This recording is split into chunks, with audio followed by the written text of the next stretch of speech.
The road stretches out before me like an endless black ribbon, cutting through the heart of nowhere. Most people never truly understand the isolation of long-haul trucking the way the night can swallow you whole, leaving nothing but the hum of tires against asphalt and the occasional crackling of the CB radio. My name is Jack Reaver, and I've been driving these highways for over 22 years. In all that time, I thought I'd seen everything, every weird quirk of the road, every strange encounter that could possibly shake a seasoned driver, but nothing could have prepared me for what happened on that particular night in late October, somewhere along the desolate stretch of Interstate 80 in Wyoming. It was a night that would forever change the way I saw the world, a night that would haunt me with memories so vivid, so terrifying, that even now, years later, I find myself checking my rearview mirror more often than I'd like to admit. The kind of night that makes you question everything you believe about reality, about the thin veil that separates what we know from what we can't possibly understand. I was hauling a full load of automotive parts from Salt Lake City to Chicago, a route I'd driven countless times. My rig was a custom Peterbilt 389 midnight blue with chrome detailing my home away from home. The truck was loaded heavy, weighing just under 80,000 pounds, which meant I needed to be extra careful, especially on the winding mountain passes of Wyoming. Most drivers hate these routes, but I'd always found a certain peace in them. The isolation, the endless horizon, the way the mountain ranges seemed to breathe with their own kind of ancient silence. That particular night started like any other. I'd left Salt Lake City just after sunset, planning to make good time through the mountain corridors. The weather report had promised clear skies, but anyone who's driven these routes knows that mountain weather can change in an instant. My playlist was a mix of classic rock and audiobooks, anything to keep the monotony at bay. Around 11 p.m., I remember checking my fuel levels, noting I had more than enough to make it to the next major truck stop. The first sign that something was off came subtly. It wasn't a dramatic moment, but a gradual feeling that crept up my spine like a slow-growing frost. The CB radio, which usually carried the constant chatter of other drivers, had gone completely silent. No crackling, no distant voices, just an oppressive silence that seemed to press against the windows of my cab. I'd experienced dead zones before, but this felt different. It was as if someone had suddenly muted the entire world. I remember adjusting my mirrors, checking the road behind me. The moonlight was unusually bright that night, casting long shadows across the highway. Wyoming's landscape is brutally beautiful. Hills, distant mountain ranges, expanses of grassland that seemed to stretch into infinity. But something about the landscape felt wrong. The shadows seemed too sharp, too defined. The moonlight looked almost liquid, pooling in strange patterns that didn't quite follow the natural contours of the land. My first real moment of unease came when I noticed a set of headlights in my rearview mirror. Nothing unusual about that, and cars share these highways constantly, but there was something off about these lights. They appeared suddenly, as if materializing out of thin air, with no gradual approach, no warning. One moment the road was empty, and the next, those lights were there, steady and unwavering. I'm not a man who spooks easily. You don't survive over 2 decades of long-haul trucking by being jumpy, but these lights, they were different. They didn't behave like normal vehicle lights.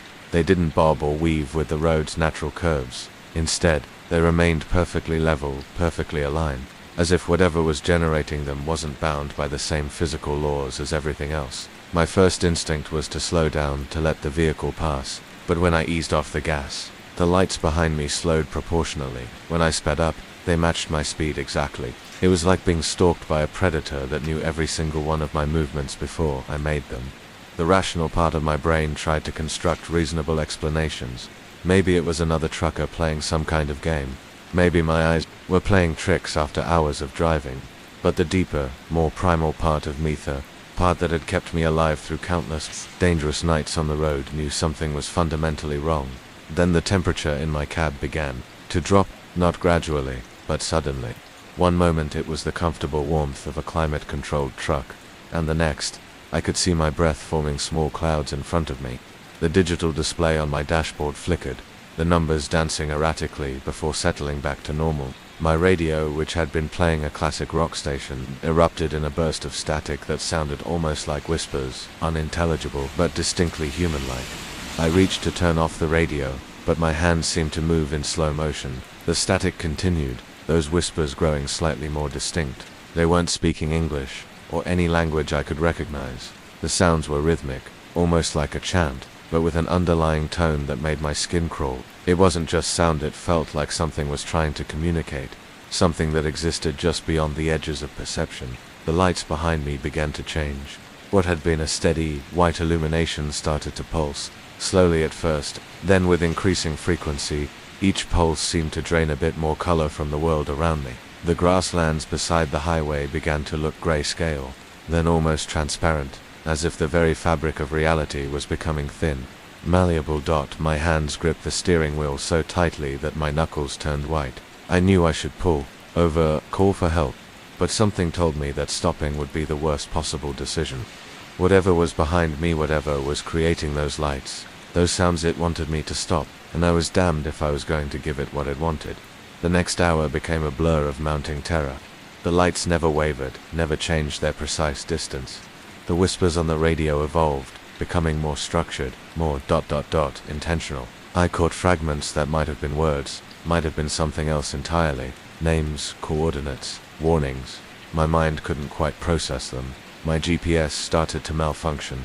The screen showed impossible routes, roads that didn't exist, locations that couldn't possibly be real. One moment we were supposedly in Wyoming. The next, the map suggested we were in a location that didn't correspond to any known geography. The blue dot representing my position began to move in ways that defied the truck's actual movements, sometimes jumping miles in an instant, sometimes moving sideways, sometimes spinning in place. I thought about calling my dispatcher, calling anyone, but when I reached for my phone, I realized the device was completely dead. Not just out of battery, but dead in a way that suggested it had been completely drained of any electrical charge. Even the emergency satellite communication system in my truck, a device designed to work in the most remote locations, showed no signs of life. As the night wore on, the environment outside my truck began to change in subtle, terrifying ways. The grasslands started to blur, to run like wet paint. Trees in the distance seemed to bend and twist, not from wind, but as if they were made of some malleable substance that could be reshaped by an unseen force. The mountain ranges that had been stark and definite began to look more like suggestions than actual geological formations. There was a moment, and I swear this is true, when I saw something moving in those distorted landscapes. Not an animal, not a vehicle, but something that defied description. A shape that seemed to exist between dimensions. Something that flickered in and out of reality like a bad television signal. It moved with a fluidity that no living creature should possess, stretching and contracting in ways that violated every law of biology and physics. The whispers on the radio grew more intense. They weren't random anymore. There was a pattern, a rhythm that seemed to sync with the pulsing lights behind me. Sometimes, I could almost make out words, or what might have been words, in some language that predated human speech. The sounds carried a weight, an emotional resonance that went beyond mere sound. It was like listening to pure emotion, stripped of any linguistic meaning. My body began to react in ways I couldn't control. A cold sweat broke out across my skin, but it wasn't just from fear. It was as if something was trying to synchronize with me, to match its own internal rhythm to my heartbeat, to my breathing. The hair on the back of my neck stood on end, and I felt a pressure building in my ears, like we were ascending to an impossible altitude. Time lost all meaning. Minutes could have been hours, or hours could have been minutes. The clock on my dashboard seemed to move erratically, sometimes jumping forward, sometimes spinning backward. The digital numbers blurred, became incomprehensible, then snapped back to normal as if nothing had happened. I tried to maintain my focus on the road, but the highway itself began to behave strangely. The asphalt seemed to ripple, like water, disturbed by an unseen stone. Lane markers bent and twisted, no longer straight lines, but something more organic, more alive. The white and yellow lines looked like they were breathing, expanding and contracting with each pulse of the mysterious lights. The rational part of my mind, the part that had kept me alive through decades of long-haul driving, was fighting a losing battle against the pure, primal terror that was consuming me. I knew truckers who had gone mad from isolation, who had imagined things on long night drives. But this was different. This was real. This was happening. Then I saw them, clear as day, reflected in my side mirrors. Figures, not human, not entirely. They seemed to be moving within the light itself, their forms translucent and shifting. Some appeared vaguely humanoid, others were nothing more than abstract shapes that suggested intelligence, but not in any way I could comprehend. They moved with a purpose, with an intelligence that felt ancient. calculating. One of them, if you could call it a one, seemed to look directly at me, not through the mirrors, but directly into my eyes. The sensation was like being simultaneously X-rayed and judged by something that understood me more completely than I understood myself. It wasn't malevolent, exactly, but it was utterly, terrifyingly alien. My hands were shaking now. The steering wheel felt like it was vibrating with a frequency that didn't match any natural wavelength. The entire cab of my truck seemed to be resonating with something beyond normal perception. The metal itself felt ... alive, responsive. If the truck was more than just a machine, but some kind of conduit for whatever was happening. The radio static reached a crescendo. The whispers became a chorus, a symphony of sounds that didn't belong to any human language. Mathematical, precise. Each sound felt like it carried information, like each whisper was a complex equation being solved in real time. My mind couldn't process it, but something deeper, something more primal was receiving the transmission. I thought about stopping, about pulling over, about confronting whatever was happening, but some survival instincts, something deeper than conscious thought, kept me driving, kept me moving forward. Because stopping felt like surrender. Stopping felt like accepting something I wasn't prepared to accept. The lights continued their relentless pursuit. The whispers continued their incomprehensible message, and I continued driving, suspended in a moment that seemed to stretch into infinity. And then, just as suddenly as it had begun, everything changed. The world snapped back into focus. The lights vanished. The whispers ceased. My electronics flickered, back to life as if nothing had happened. The GPS showed my exact location, my speed, everything perfectly normal. If it weren't for the profound sense of exhaustion, the lingering chill, and the absolute certainty of what I had experienced, I might have thought it was all a dream. But it wasn't a dream. And I knew, with a certainty that ran deeper than any rational explanation, that something had happened that night, something that existed in the margins of our understanding, something that had chosen to reveal itself to me, if only for a few hours. I never spoke about that night to my dispatcher, never filed any report. Who would believe me, who could understand what I had witnessed? All I know is that something is out there, something that moves between the lines of our reality, something that watches it, something that chooses.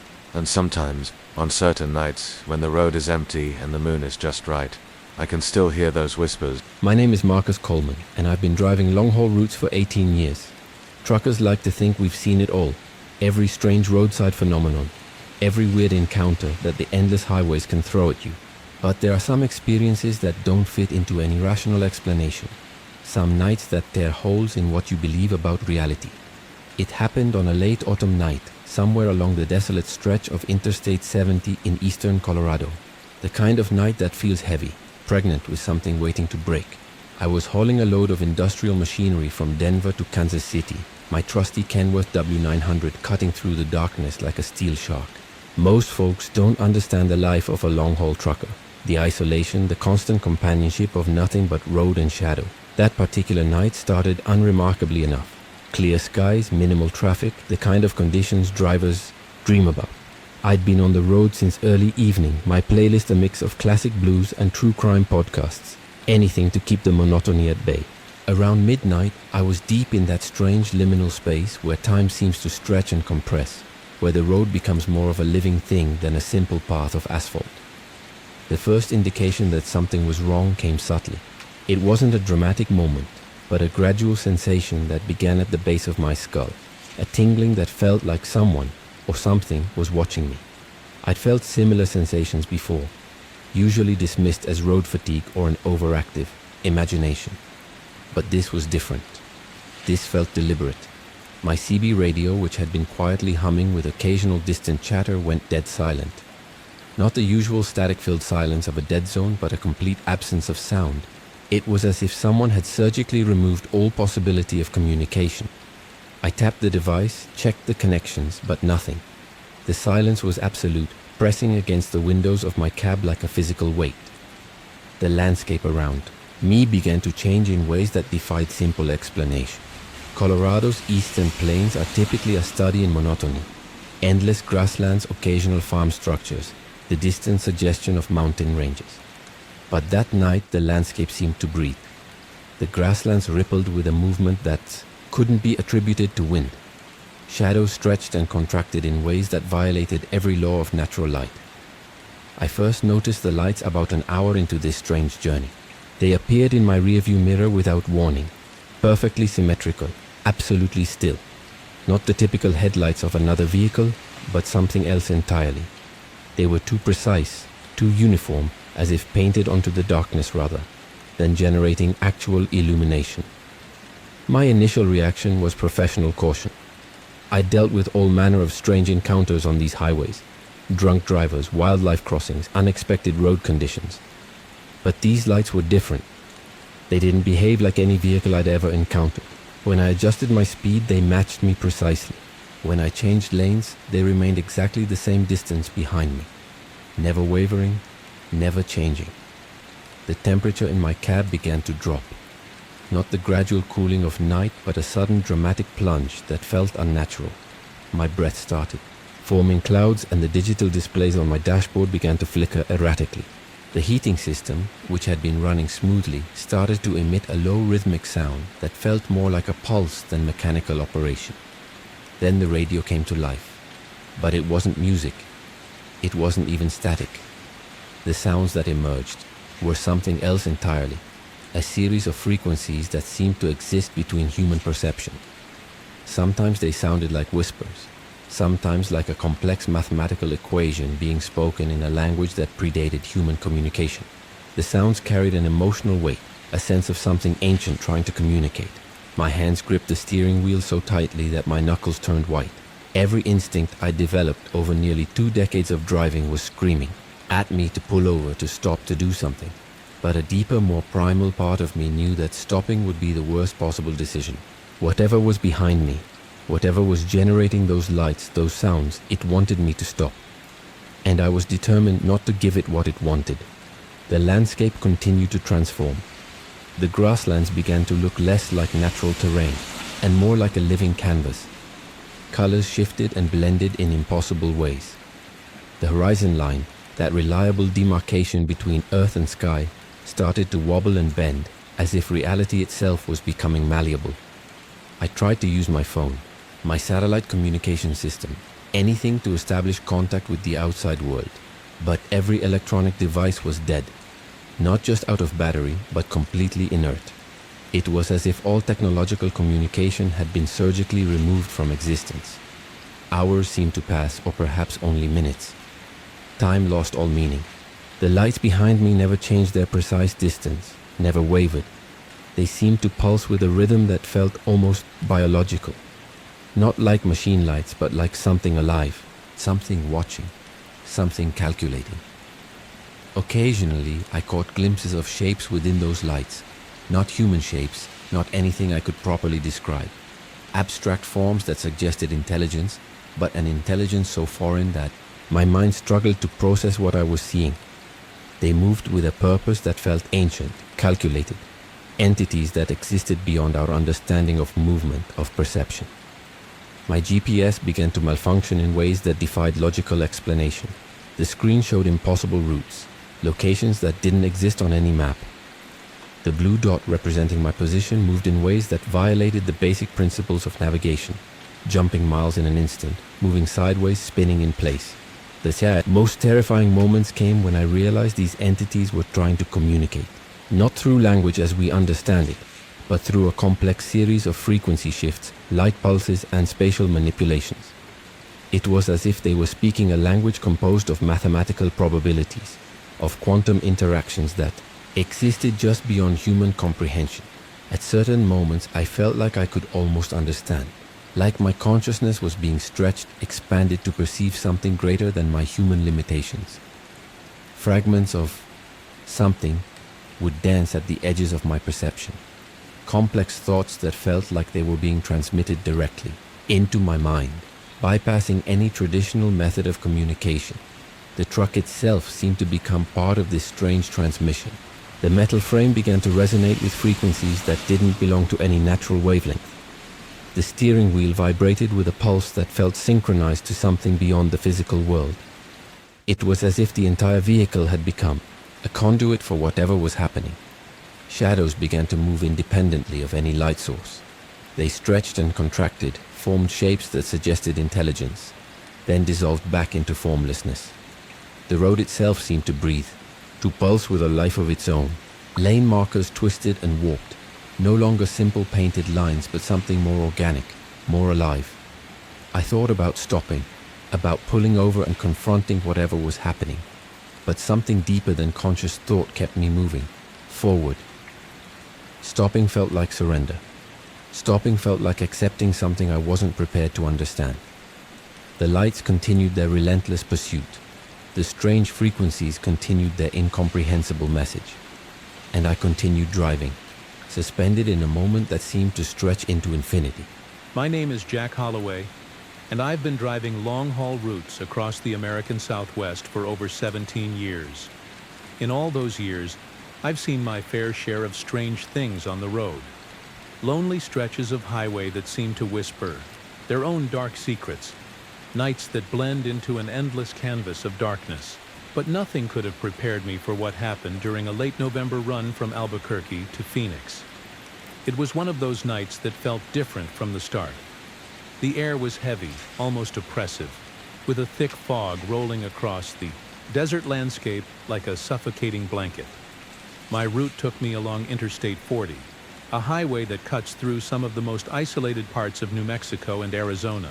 I was driving my usual rig, a midnight blue Peterbilt 389, a truck that had been my home away from home for the past 5 years. The cab was familiar, worn leather seat, a small bunk behind me, and dashboard covered with little mementos from years of cross-country driving. The night was unusually quiet. Normally, even on the most desolate stretches, there's some kind of sound.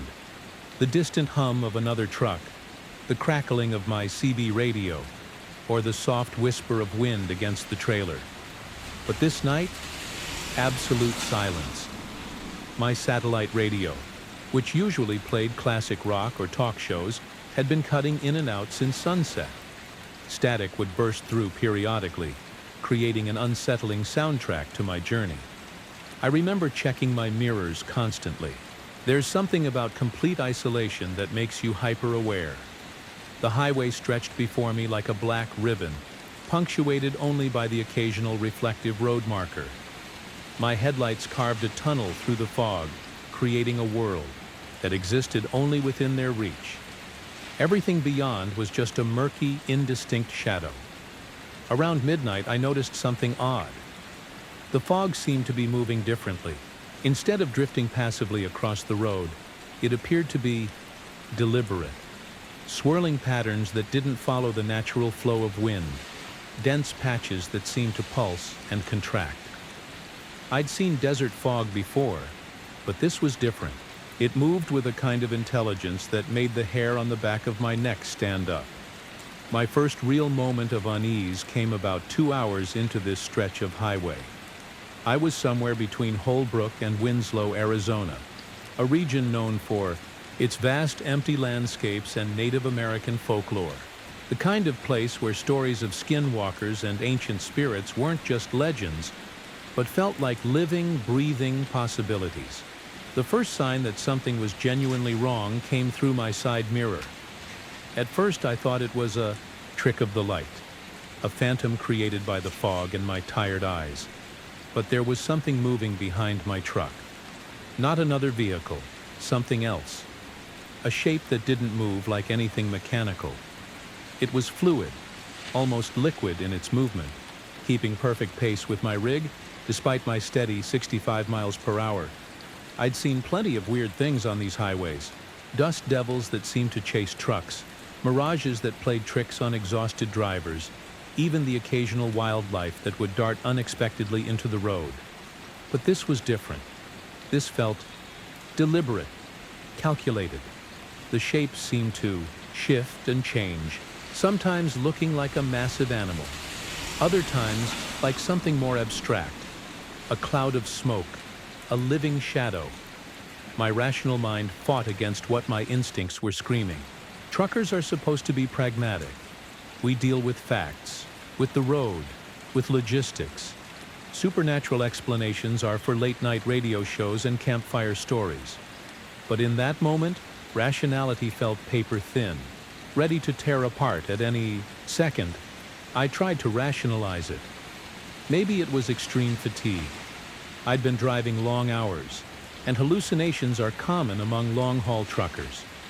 Sleep deprivation can create impressive visual mirages. But even as I told myself this, I knew what I was seeing was something else entirely. The shape moved with too much purpose, too much intelligence. My hands gripped the steering wheel so tightly that my knuckles turned white. Every instinct screamed at me to do something, slow down, speed up, pull over. But something kept me moving forward. The road ahead seemed to stretch infinitely, a black void punctuated only by my headlights and the increasingly bizarre movements in my side mirror. The CB radio, which had been mostly static, suddenly crackled to life, but instead of a human voice or the usual trucker chatter, it emitted a sound that I can only describe as a cross between a low moan and something mechanically distorted. It wasn't human. It wasn't animal. It was a sound that seemed to vibrate, at a frequency that made my bones ache. I'd heard stories from other truckers over the years, late-night conversations at truck stops, shared over bitter coffee and greasy diner food. Tales of things seen on empty highways, encounters that defied explanation. Most of us laughed them off, treating them as urban legends or the product of too many caffeine-fueled nights. But in that moment, those stories didn't seem so impossible. The shape behind me was getting closer. No longer content to maintain a consistent distance, it began to approach my trailer. The fog around it seemed to thicken, creating a kind of living darkness that absorbed light rather than reflected it. I could feel something, a pressure, a presence that went beyond simple visual perception. It was like being watched by something that understood me far more intimately than any human ever could. My speedometer began to fluctuate. One moment I was maintaining a steady 65. The next it would drop to 45, then suddenly jump to 80. The engine sound changed too. Not the steady diesel rumble I knew so well, but a sound that seemed to contain whispers, fragments of words in a language I couldn't comprehend. I thought about pulling over, but something deep inside me knew that stopping was not an option. Whatever was out there, whatever was tracking me, wanted me to stop. And the moment I did, something terrible would happen. The landscape around me seemed to shift and blur. Familiar, desert landmarks, rock formations, distant mountain silhouettes, appeared to move and change position. Time itself felt strange, stretching and compressing in ways that defied normal perception. Minutes could have been hours, or hours could have passed in what felt like moments.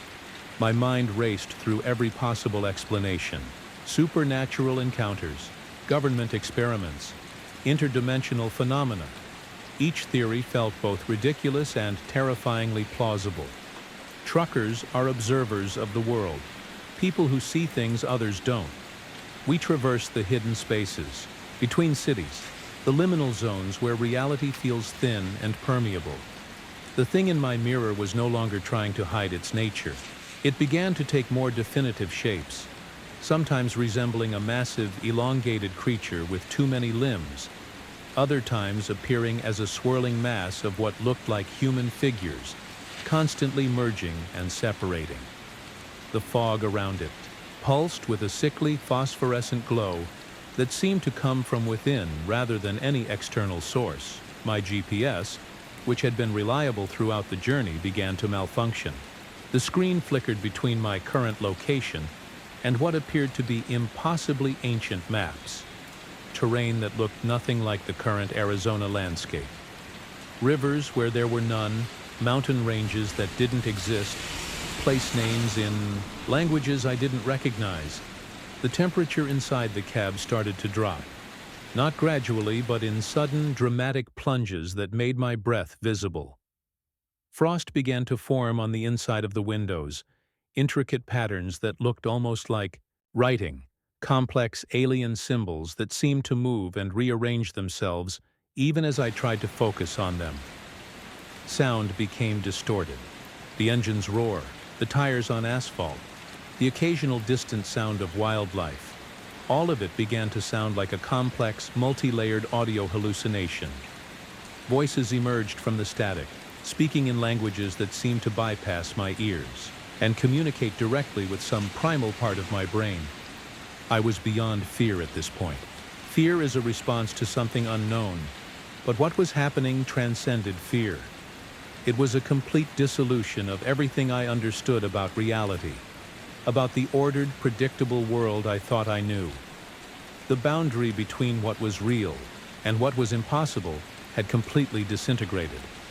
The entity, for I could no longer think of it as a mere shape or shadow, was now so close to my trailer that it seemed to be merging with it. The metal of the trailer appeared to ripple and distort, as if it were becoming something fluid, something alive. Parts of the trailer seemed to momentarily become transparent, revealing impossible geometries and landscapes beyond. My hands moved, on the steering wheel of their own accord, or perhaps they were being guided by something else. The truck continued to move, maintaining a steady speed, but I was no longer certain I was the one controlling it. The line between driver and vehicle, between observer and observed, had become dangerously blurred. Fragments of memory, or were they predictions, hallucinations, began to flood my consciousness. Scenes of other journeys, other highways, other versions of myself flickered like an old film reel. I saw myself driving through landscapes that were both familiar and completely alien, encountering versions of reality that existed just beyond the peripheral vision of normal human perception. The encounter, if that's even the right word, lasted what could have been minutes or hours. Time had become meaningless. Reality had become a malleable substance, something that could be stretched, compressed, and reshaped at will. And then, as suddenly as it began, everything stopped. My name is Marcus Rodriguez, and I've been driving long-haul routes for 23 years. I've crossed this country more times than I can count, seen just about everything a trucker could see, or so I thought. But there's one night I'll never forget, a night that changed everything I believed about the world, about reality itself. It happened on a run from Dallas to El Paso, a route I'd driven countless times before. Late October, which in Texas means unpredictable weather and long, dark nights that seem to swallow everything whole. I was driving a Freightliner Cascadia, a beast of a truck that had been my faithful companion for the past 4 years. She was loaded heavy, a full trailer of industrial equipment heading to a manufacturing plant in West Texas. The night started ordinarily enough. Clear skies, minimal traffic, the kind of smooth run that truckers dream about. I'd left Dallas just after sunset, planning to make El Paso by early morning. Those long stretches of Interstate 20 are isolated miles of open road cutting through a landscape that's equal parts beautiful and desolate. Ranch land, oil fields, tiny towns that barely register on most maps. This was my territory. Around midnight, somewhere west of Midland, things began to feel off. It wasn't anything I could immediately point to, just a sensation that crawled up the back of my neck. The kind of feeling you get when someone's watching you, except there was nothing around for miles. No other vehicles, no lights, just the endless black ribbon of highway and my headlights cutting a tunnel through the darkness. My first real indication that something was wrong came with the radio. I always keep it on, tuned to a mix of country stations and trucker channels. Helps keep the loneliness at bay, you know? But that night, the static started. Not the usual intermittent interference you get in remote areas, but a constant, low-frequency buzz.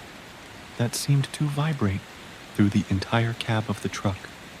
I checked my mirrors constantly, professional habit, but there was something different about my checking that night, a growing sense of unease that I couldn't shake. The rearview mirror seemed to reflect something that wasn't quite right, shadows that moved differently, shapes that didn't conform to the normal laws of light and motion.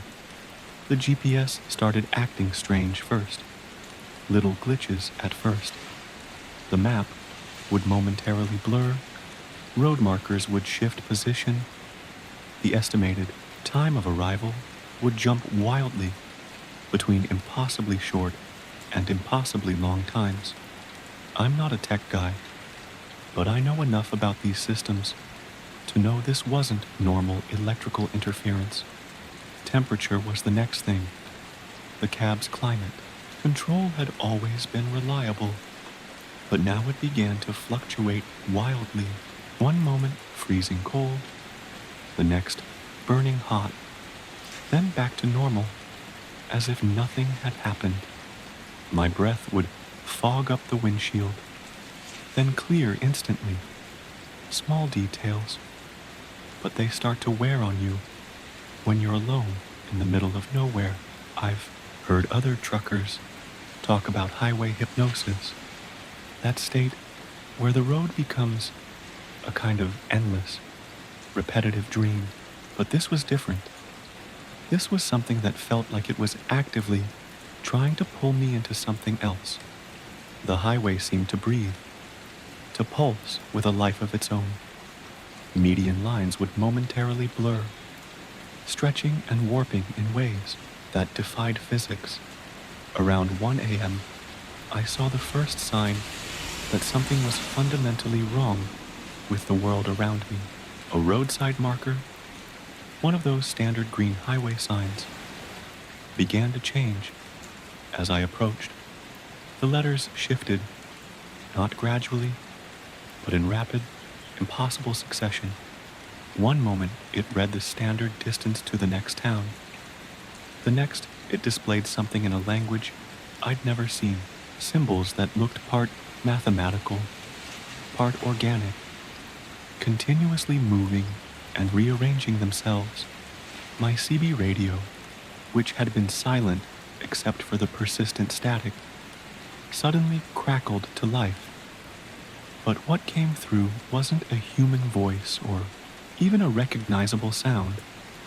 It was a series of tones, complex, layered frequencies that seemed to bypass my ears and resonate directly with something deeper, something primal.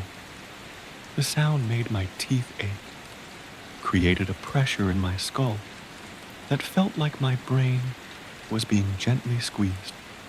Professional truckers are a pragmatic bunch. We don't scare easily. We've seen things, weird roadside encounters, strange lights, unexplained phenomena, but there's a difference between a weird story to tell at a truck stop and something that fundamentally challenges your understanding of reality. The landscape outside began to change in subtle, almost imperceptible ways. Familiar terrain would momentarily look different. Rock formations would shift. Distant mountains would relocate. The very contours of the land would seem to breathe and transform. It was like looking at a landscape reflected in a series of funhouse mirrors, each reflection slightly different, slightly more impossible than the last. My truck's systems started to malfunction in ways that defied logical explanation. The digital displays would flicker between normal readouts and something else. Complex diagrams that looked part scientific instrument, part alien language. The engine sound changed, developing overtones that didn't sound mechanical. Sometimes it felt like the truck was breathing. I thought about pulling over.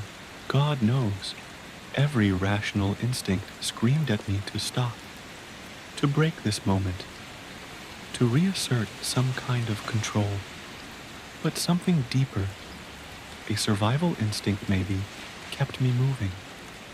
The moment I would consider stopping, the feeling of being watched would intensify. Not just watched, but studied, analyzed by something that understood me far more completely than I understood myself. Time became fluid. Minutes would stretch into what felt like hours, then compress into seconds. My watch, reliable Timex I'd worn for years, began to run backwards, then sideways, then display times that didn't exist. 25.73. Impossible times that shouldn't make sense, but somehow did in the context of whatever was happening. The thing about long-haul trucking is that you develop a relationship with isolation. You become comfortable with long stretches of emptiness, with being alone with your thoughts. But this was different. This wasn't loneliness. This was a kind of profound disconnection from everything I understood about reality. Shadows began to move in ways shadows shouldn't move. They would detach from objects, float independently, merge and separate with a kind of liquid intelligence. The fog that had been gathering, thin, almost imperceptible at first, began to take on substance, not just a meteorological phenomenon, but something alive, something that was watching, waiting. My peripheral vision became unreliable. When I would try to look directly at something strange, it would resolve into normality. But in the corners of my eyes, reality would twist and bend. Shapes would emerge from the darkness. Not quite human, not quite animal. Entities that seemed to exist in multiple states simultaneously. The trailer behind me felt different. The metal seemed to vibrate at frequencies that shouldn't be possible. Sometimes, when I would glance in the side mirrors, the trailer would appear transparent, revealing impossible landscapes beyond, geometric structures that didn't conform to Euclidean space, environments that looked part organic, part mechanical. My mind raced through possibilities, hallucination, extreme fatigue, some kind of government experiment, interdimensional bleed. Each explanation felt simultaneously plausible and completely inadequate. Whatever was happening transcended conventional understanding. The road itself seemed to be breathing, not metaphorically, literally. The asphalt would rise and fall in subtle, almost imperceptible waves. Median lines would twist and reform, creating patterns that looked like complex mathematical equations or alien writing. The very fabric of the physical world seemed to be becoming something else. Sound became the most terrifying element, not just the radio static or the engine noise, but a deeper sound, a frequency that seemed to exist just beyond human hearing, but that I could feel resonating through my bones. It was a sound that contained information, complex, multi-layered communication that my human brain could only perceive as a kind of cosmic white noise.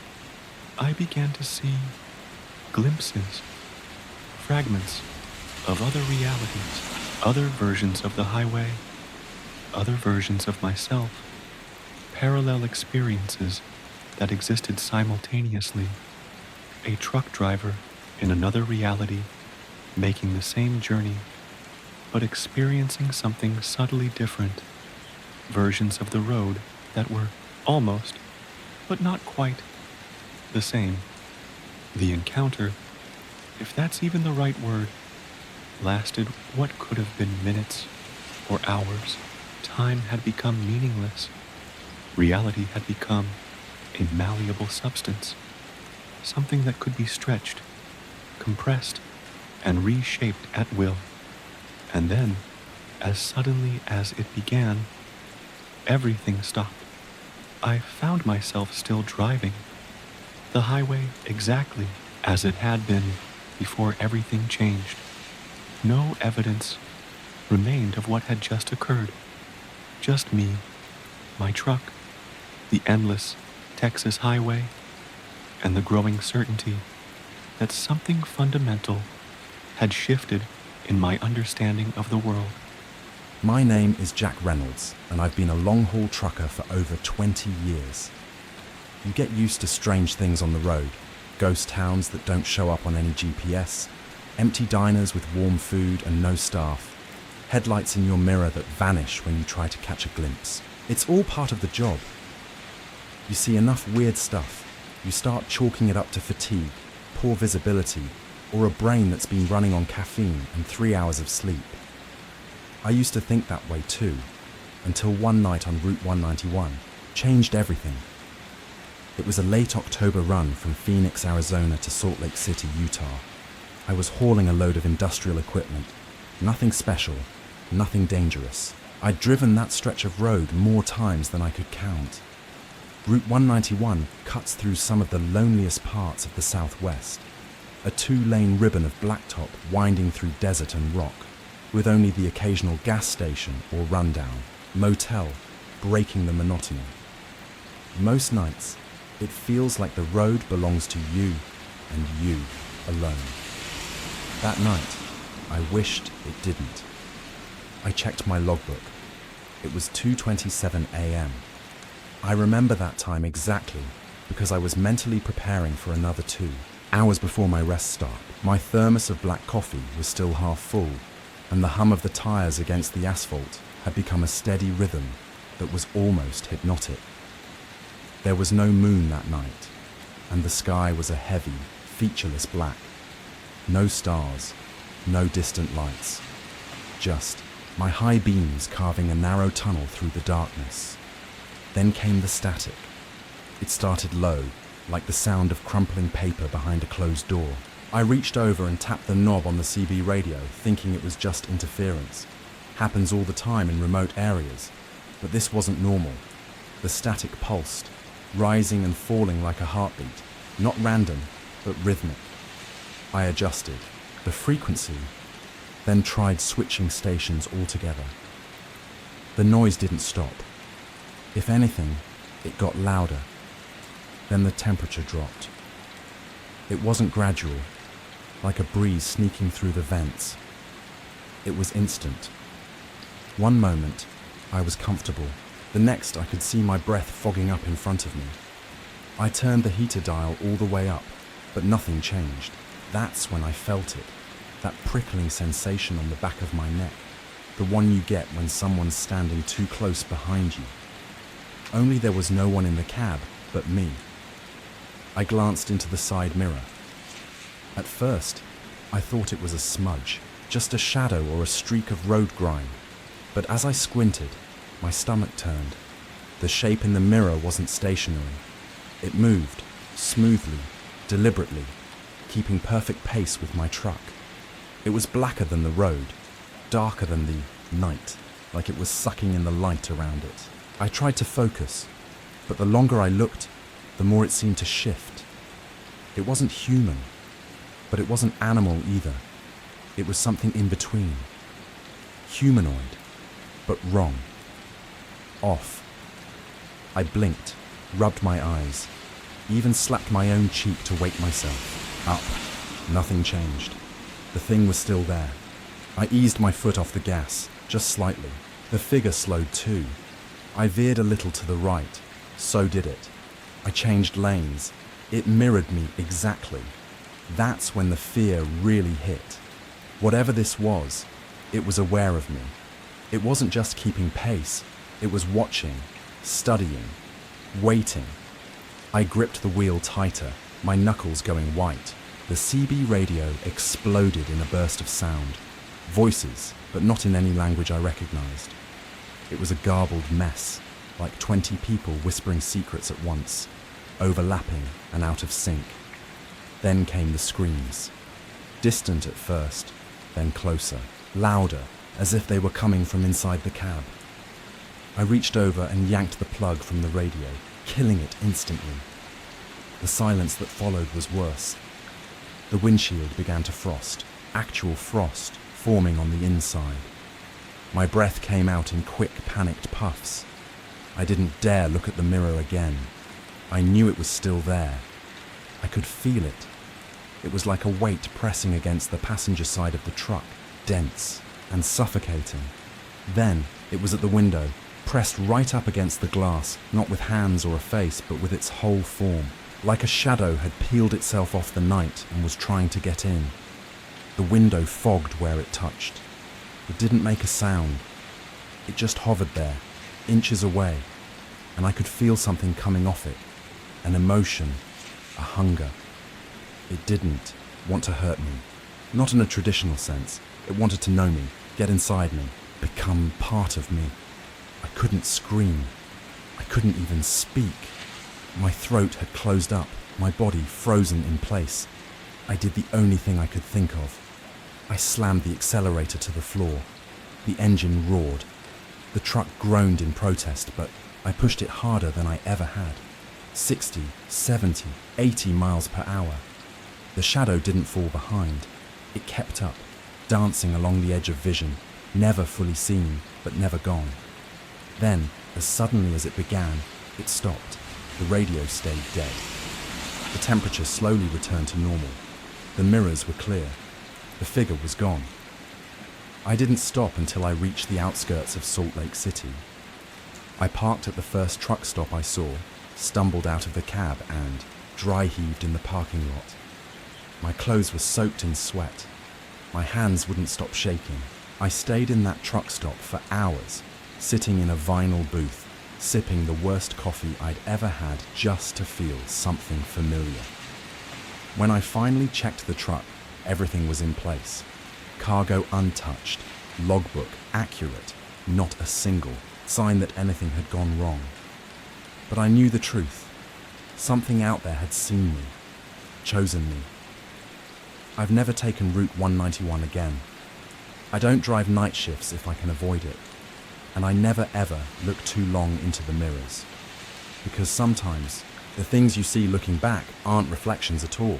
My name is Charlie DeWitt, and I've spent nearly half my life on the road, hauling everything from livestock to high-end electronics across all 48 states.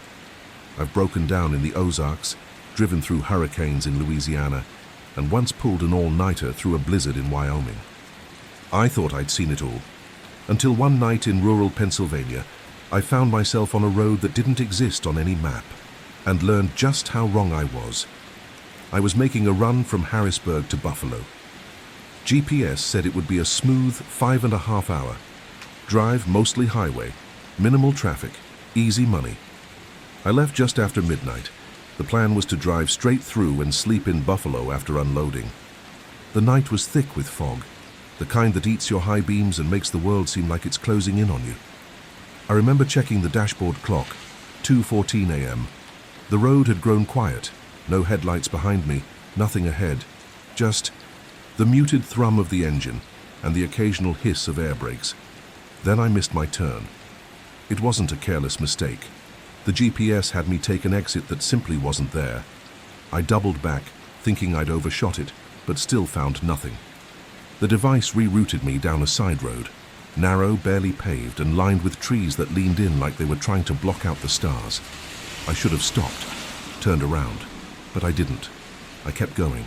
The pavement gave way to gravel, then to dirt. So I slowed down, my headlights cutting across thick underbrush and broken branches. That's when I saw the sign. Welcome to Barrows Hollow.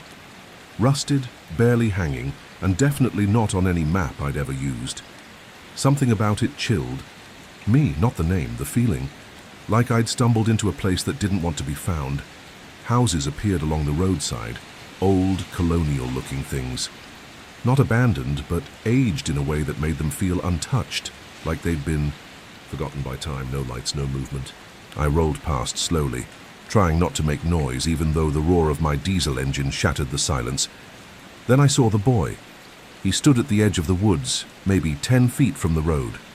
Pale skin, old-fashioned clothes, suspenders, a buttoned-up shirt, bare feet. He didn't flinch at my headlights, didn't run, just stared. I hit the brakes hard, the truck screeching as I came to a stop. When I looked back, he was gone. My heart was hammering. I convinced myself it was a deer, maybe a trick of the fog. I kept driving. Then the lights went out. Not mine, the houses. One by one, faint lights in the windows winked into darkness as I passed, like the town was hiding, like it knew I didn't belong. I checked my radio. Static. Cell signal. Dead. I was alone in Barrows Hollow. A mile ahead, the road narrowed into a one-lane bridge over what looked like a black, unmoving river. No signs, no guardrails. Just the bridge and the trees pressing in. I hesitated. Every instinct screamed to back out. But the road behind me had vanished. Not literally, I mean, it was there. But it wasn't the same road I came in on. The curves were wrong. The trees closer. Like the whole place had shifted behind me. I crossed the bridge. Halfway over, I saw the boy again. This time, he was in the middle of the bridge. He raised his hand. My truck shut down. Just dead. No engine, no lights. Only the sound of my own breathing and the creak of metal cooling in the night air. I tried the ignition. Nothing. Tried the radio again. Still static. Then the boy started walking toward the cab. My doors were locked. I made sure. But when he reached the side, I heard the click of the handle and saw the door start to open on its own. I don't remember what happened next. Not fully. There was a bright flash like lightning with no thunder. And then I was somewhere else, still in the cab, engine running, radio playing old country music like nothing had happened. I was parked on the shoulder of a completely different road. I looked at the GPS. I was 20 minutes outside Buffalo. I'd somehow skipped 2 hours and 130 miles. To this day, I don't know what Barrows Hollow was. I've searched maps, forums, even local Pennsylvania folklore. Nothing. It doesn't exist. At least, not in the way we understand places. But I know what I saw. And sometimes late at night, when the fog rolls in and the radio crackles, I swear I can still hear that boy's footsteps coming closer. Randy had been a trucker for over 20 years, a veteran of the open road. He'd driven through every state, crossed the country countless times, and seen every kind of weather, terrain, and condition you could imagine. Nothing surprised him anymore. The isolation, the long hours behind the wheel, the dull hum of the engine, he had grown accustomed to it. The loneliness, however, was something he never fully got used to. It was in those quiet moments, when the road stretched out endlessly ahead, and the only sound was the whir of his truck's tires on asphalt, that his mind would wander. But tonight, as he rumbled down an empty stretch of highway in the middle of the desert, something about the stillness seemed different, unsettling. He glanced at the clock on the dashboard. It was well past midnight. The moon hung low in the sky, barely visible through the haze of desert dust. The road, normally bustling with life during the day, was eerily quiet. Not a single car in sight for miles in either direction. Randy had driven this route many times before, and he'd always felt the same. Detached from the world, but safe in his little cabin of metal and glass. Yet tonight he couldn't shake the feeling that something was off. It wasn't just the emptiness of the road. It was the air itself. Thin, cold, almost unnatural. As Randy settled into the rhythm of the highway, his thoughts drifted back to the radio. It had been flickering in and out for the past half hour. Static. Odd noises. At first, Randy thought it was the truck's old system acting up. Something that came with age and overuse. But then, just as he was about to turn it off, the static cleared for a brief moment and he swore he heard a voice, a whisper. He leaned forward in his seat, trying to make sense of the garbled words, but it was no use. Whatever it was faint. Too faint to decipher, but it didn't sound like any normal transmission. He rubbed his eyes and shifted, his focus back to the road, but the hairs on the back of his neck stood up, as if something were watching him from the dark. He glanced at the road signs ahead, miles of nothing but barren land. No towns, no gas stations, just empty highway. But something caught his attention in the distance. A figure. He squinted, trying to make sense of what he was seeing. A person, standing off to the side of the road. The figure was barely visible, barely more than a shadow against the darkness of the night. Randy frowned. It wasn't uncommon for hitchhikers to be out at night, though rare in this particular stretch of desert. But this one felt different. The way it stood there, motionless, like it was waiting, watching. Randy slowed his truck, considering whether to stop. It wasn't his usual habit to pick up hitchhikers, especially in the middle of nowhere. There was a sense of danger in it, a risk he wasn't willing to take. But something about this person, the way they stood so still in the vast emptiness, drew him in. The thought nagged at him as he drove closer. What if they needed help? Maybe they were stranded or lost. Maybe they had been waiting for hours, hoping someone would come along. He slowed to a crawl, his headlights illuminating the figure. It was a man, at least it seemed like one. Tattered clothes, dirty, like someone who had been wandering for a long time. Randy frowned, his instincts on high alert. Something wasn't right. He'd been driving for hours, and his mind was tired, but this didn't feel like a simple hitchhiker. The man's posture was strange, too rigid, too unnatural. He hadn't moved an inch since Randy had first spotted him. Randy's foot hovered over the brake. His gut told him to keep going, but his curiosity pushed him closer. The figure turned slightly as Randy's truck approached, and for a split second, Randy thought he saw the man's eyes, glowing, bright, almost unnatural. It was a brief flash, and Randy blinked, convinced it was a trick of the light, maybe the reflection of his headlights bouncing off something. But the more he looked, the more it seemed real. Randy's grip on the steering wheel tightened. The figure's face was hidden beneath a hood, but there was something disturbing about the way it tilted upward, as if it were staring directly at him. Randy's foot came down on the brake and his truck rolled to a stop about 20 feet away from the figure. The night air felt colder now, a sharp contrast to the usual desert warmth.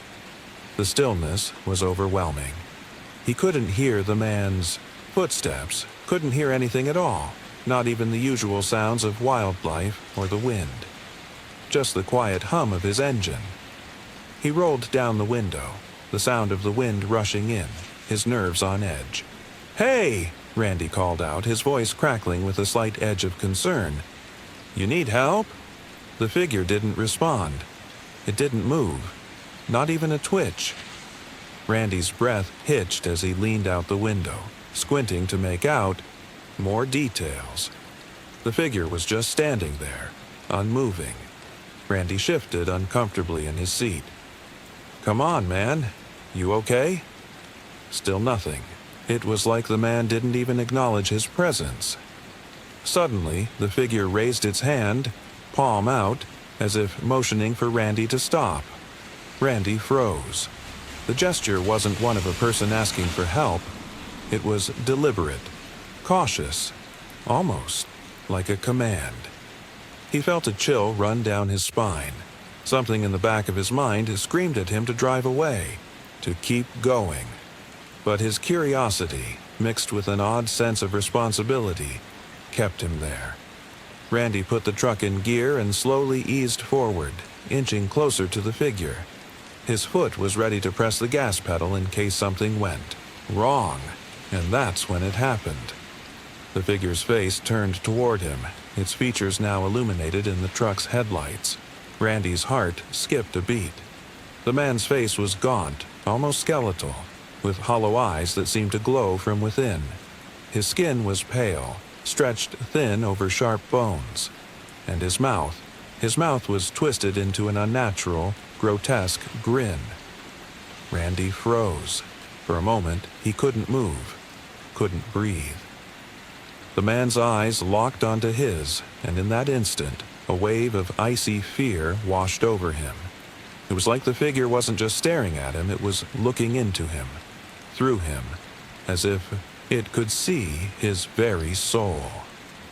The man took a slow step forward, his movements jerky, unnatural, like something was wrong with him.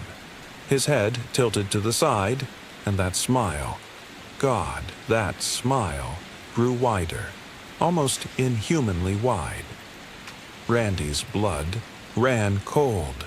He slammed his foot down on the gas pedal, the truck roaring to life, and he tore down the road, his heart pounding in his chest. As he glanced in the rearview mirror, he expected to see the figure chasing after him, but there was nothing, just the empty stretch of highway. For a brief moment, Randy thought he had escaped whatever that thing was. But as he sped down the road, the truck's engine sputtered, a low, guttural sound, and then nothing. The truck's lights flickered and dimmed. Randy's grip tightened on the wheel. "Not now," he muttered as the truck began to lose power. He tried to restart the engine, but it wouldn't catch. The road ahead was still as empty as it had been before, but now, in the dark, it felt like he was surrounded, trapped. He looked up and caught a glimpse of something moving in the shadows, a flicker of movement just out of the corner of his eye. But when he turned to look, there was nothing there, only the darkness. Randy's mind raced, but his thoughts were clouded. He didn't understand. How could something so unnatural have been out there? What the hell had he just seen? And that was only the beginning of what he would come to know as the most terrifying experience of his life. They call him Redbone. No one really remembers how the name stuck. Maybe it was the way his skin seemed to soak up the red desert sun, or the color of his rig's chrome grille when the New Mexico dusk caught it just right. Redbone had been driving for over 2 decades, and he carried himself with that quiet, seen it all kind of confidence you find only in people who've spent more nights behind the wheel than in a real bed. He wasn't a talker, not unless you had a strong cup of coffee and the time to really listen. And even then, he only spoke when the story was worth telling. This one, he told slowly. He was hauling a container load out of Tucson, heading east on I-10 toward El Paso. It was a routine run, one he'd made more times than he could count. He left round sunset, wanting to cross the long desert stretch overnight, when traffic was lighter and the air didn't hang like hot syrup. Everything had gone smooth for the first couple 100 miles. The radio buzzed occasionally with late-night chatter, static blending with sleepy voices from other rigs. Redbone kept mostly to himself, sipping lukewarm coffee from a thermos he'd bought back in '94 and never once considered replacing. It was a little past 3 a.m. when things started to get strange. He was somewhere between Deming and Las Cruces, with no major exits or gas stations for at least another 30 miles. The desert was flat and endless, moonlight spilling across the sand like milk over slate. That's when he first heard it. A CB transmission. Scratchy, but clear enough to make out. Breaker, breaker. Anyone get eyes on those lights up ahead? Redbone reached for his mic, thumbed the button. What lights? Ain't nothing but open road far as I can see. Another voice came in, not the same as the first, deeper, slower. 3 rigs up. Front. Something's not right. Their tail lights keep blinking, then vanishing. There was a long pause after that. Just the hum of tires and the occasional gust of desert wind against the cab. Then a third voice broke in, calm, measured, but with an edge that crawled under Redbone's skin. If you're behind them, don't follow. Redbone frowned, squinting at the road ahead. In the distance, maybe a quarter mile up, he saw them 3 sets of lights, faint but moving steadily, red marker lights, lined up just right. No weave or wobble to suggest a problem. He chalked it up to some tired drivers playing games on the CB, maybe messing with a rookie. He was too seasoned for that kind of nonsense. Still, the transmission stuck with him. He leaned forward, narrowing his eyes as he adjusted the dimmer on the dashboard. The 3 trucks ahead were spaced perfectly, maybe to perfectly. No variation, no brake lights, no lane changes, just gliding forward like they were tethered to the same invisible rail. As Redbone gained on them, he noticed something else. The desert was silent. No owls, no coyotes. Even the wind seemed to have dropped off, as if the entire world was holding its breath. He flipped to channel 19 again. Anyone still out here? Y'all see those rigs ahead? No response. Just a low hiss of static. He checked his speed, 72 miles per hour. Steady. The road was wide open, and he had plenty of fuel. But a chill had started to settle across the back of his neck, like someone was standing just behind him. He reached over, turned the radio down, and cracked the window. The desert night should have been cool, even cold, but the air that rushed in was warm, almost sticky, and it smelled wrong, like metal and ozone, like an old hospital room after the machines shut down. The trucks ahead remained unchanged. Redbone closed the window, tried to shake it off. Just another damn night on the I-10, he muttered, but when he looked up again, the lights were gone, all 3. Gone. There'd been no turnoff, no exits, no rest areas, and certainly no shoulder wide enough for 3 big rigs to vanish at once. He blinked, leaned forward, slowed slightly, but the road ahead was empty, dead straight, no skid marks, no sign of anything pulling off. He clicked his mic again. Anyone copy? Those rigs just disappear on me. Still nothing. Not even static this time, just silence. He looked in his side mirror. Nothing behind him for miles. That, at least, was normal. This stretch didn't get much traffic after midnight, but he didn't like the way the road looked now. It seemed flatter. Somehow, like it had been ironed out of all its dips and bends. The stars overhead were still there, but they felt farther away, like someone had pulled them back with invisible string. Then his CB crackled again. One single sentence, distant and broken. You weren't supposed to follow. Redbone's hands tightened on the wheel. The voice had no tone. It wasn't angry or warning, it was just stating a fact, and it didn't sound like any of the voices from earlier. He tapped the brake pedal, checking for any reaction from his trailer. Everything felt normal, but the road didn't. The lines seemed to flicker, like they were being redrawn just ahead of his tires. He told himself he was just tired, that he'd driven too far without stopping, but that didn't explain what happened next. About 10 minutes later, he saw a gas station coming up, a flickering neon sign reading Miller's Fuel 24 hours. It hadn't been on his route plan. He knew this stretch. There was a way station 25 miles ahead, and nothing in between. But the station looked old, rusted, like it had been there for decades. A single bulb buzzed above the door, casting a sickly green glow on the gravel lot. But the most disturbing part was the pump island. 3 trucks sat there, dark, still, and exactly the same shape as the ones he'd seen earlier, all of them facing away. No drivers in sight. Redbone slowed but didn't pull in. He just stared. The pumps looked ancient, like they hadn't worked since the 80s. The station windows were black, and the glass looked cracked. But inside he thought he saw movement. A shadow, shifting just beyond the door. Then one of the trucks flashed its brake lights once, twice, then nothing.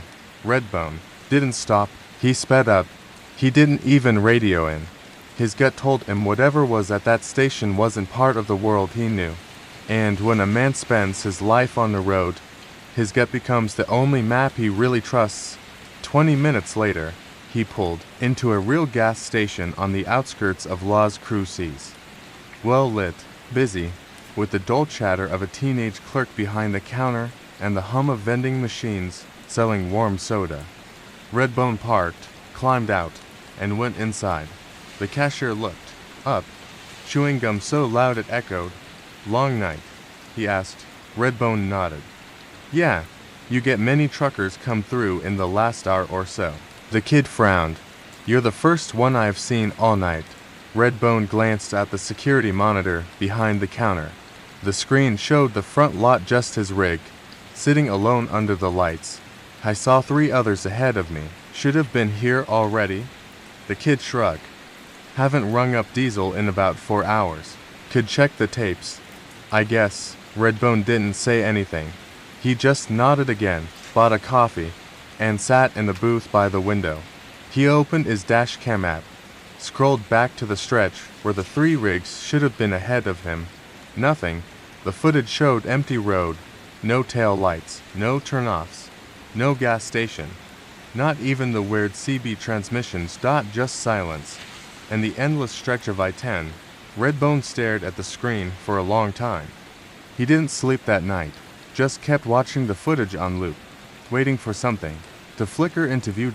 It never did. To this day, he won't drive that stretch of I-10 after dark.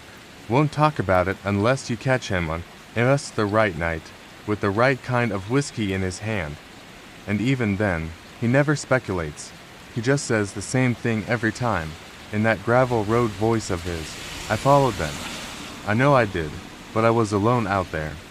And they weren't." They called him Diesel Dave not because he was especially fond of diesel, though he'd driven rigs long before electronic logs or GPS became the norm, but because his voice had that low, rumbling quality, like an idling engine on a cold winter morning. His laugh was slow and dry, and he talked like a man who'd never once been in a hurry. Dave had been on the road since the late 80s, a self-proclaimed road lifer, the kind of guy who only came home to switch out trucks or see a grandkid born. Nothing ever rattled him. Tornadoes, mudslides, even a few high-speed pursuits he'd witnessed out west. He'd seen it all. That's why when he finally told his story late at night, in a near-empty diner on the Kentucky border, people listened. He said it happened on a foggy stretch of back road in West Virginia, about 8 years ago. He'd taken a reroute through. The mountains after a rock slide had blocked his usual route through Charleston. Dispatch had sent him GPS coordinates for an alternate path, something local and winding, a 2-lane ghost of a road that wrapped around old coal hills and faded. Mining towns. It wasn't the kind of place you wanted to drive a full rig through, but time was money, and Dave had a deadline. The plan was simple. Cut through the hills, rejoin the interstate about 70 miles east, and be back on schedule before dawn. The fog started around 11 p.m. At first. It was like just a soft haze clinging to the treetops and sloping down toward the pavement like cold breath. Dave didn't think much of it. Fog wasn't new. What was strange, though, was how fast it thickened. Within 20 minutes, the beams of his headlights were reduced to a blurry halo, and the road disappeared into the white about 30 feet ahead of his bumper. Trees became silhouettes. Road signs dissolved into gray smears. His world shrank into a narrow tunnel of visibility, and something about that tunnel made his pulse pick up. He slowed down, eased into third gear, and turned off his radio. The usual hum of music or overnight banter gave way to the deep silence of isolation. Even the CB was quiet. Too quiet. Then came to figure at first. It was just a shape. A pale silhouette standing on the shoulder, right where the fog met the gravel edge of the road. Dave leaned forward, squinting. It looked like a person, tall, slender, dressed in something loose and white, almost like a hospital gown.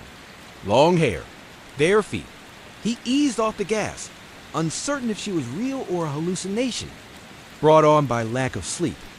But as his truck rolled by, she didn't move. She didn't flinch.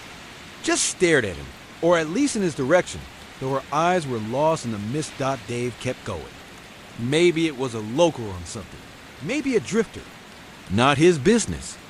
Rule number 1 of the road was simple. Never stop for ghosts or girls. Either one could cost you your life. But she wasn't done with him. A mile later, he saw her again. This time, she was in the center of the road. He braked hard. Tires hissed.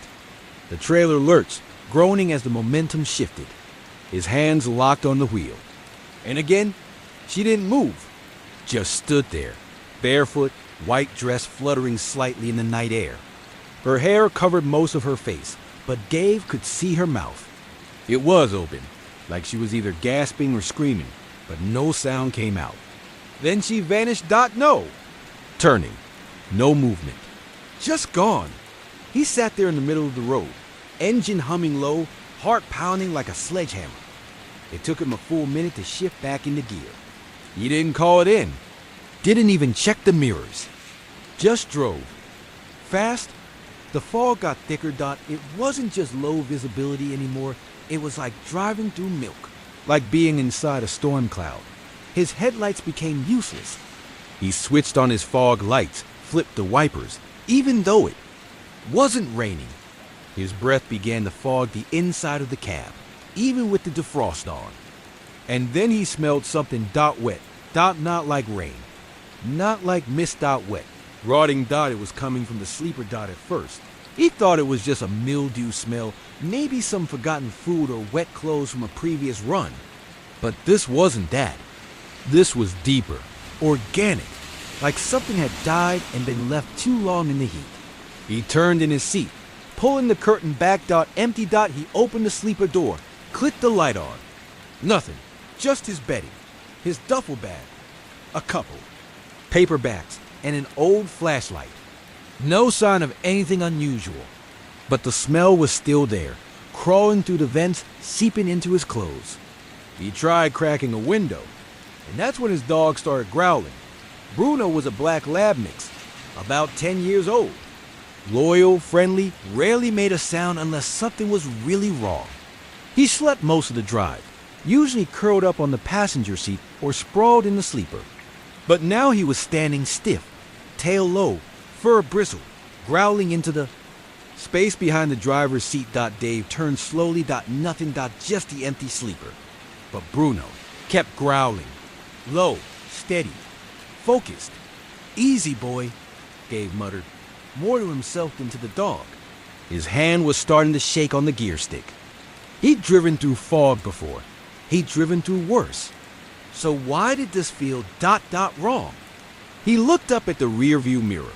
She was there, sitting in the sleeper, just behind the curtain, hair soaked and clinging to her face.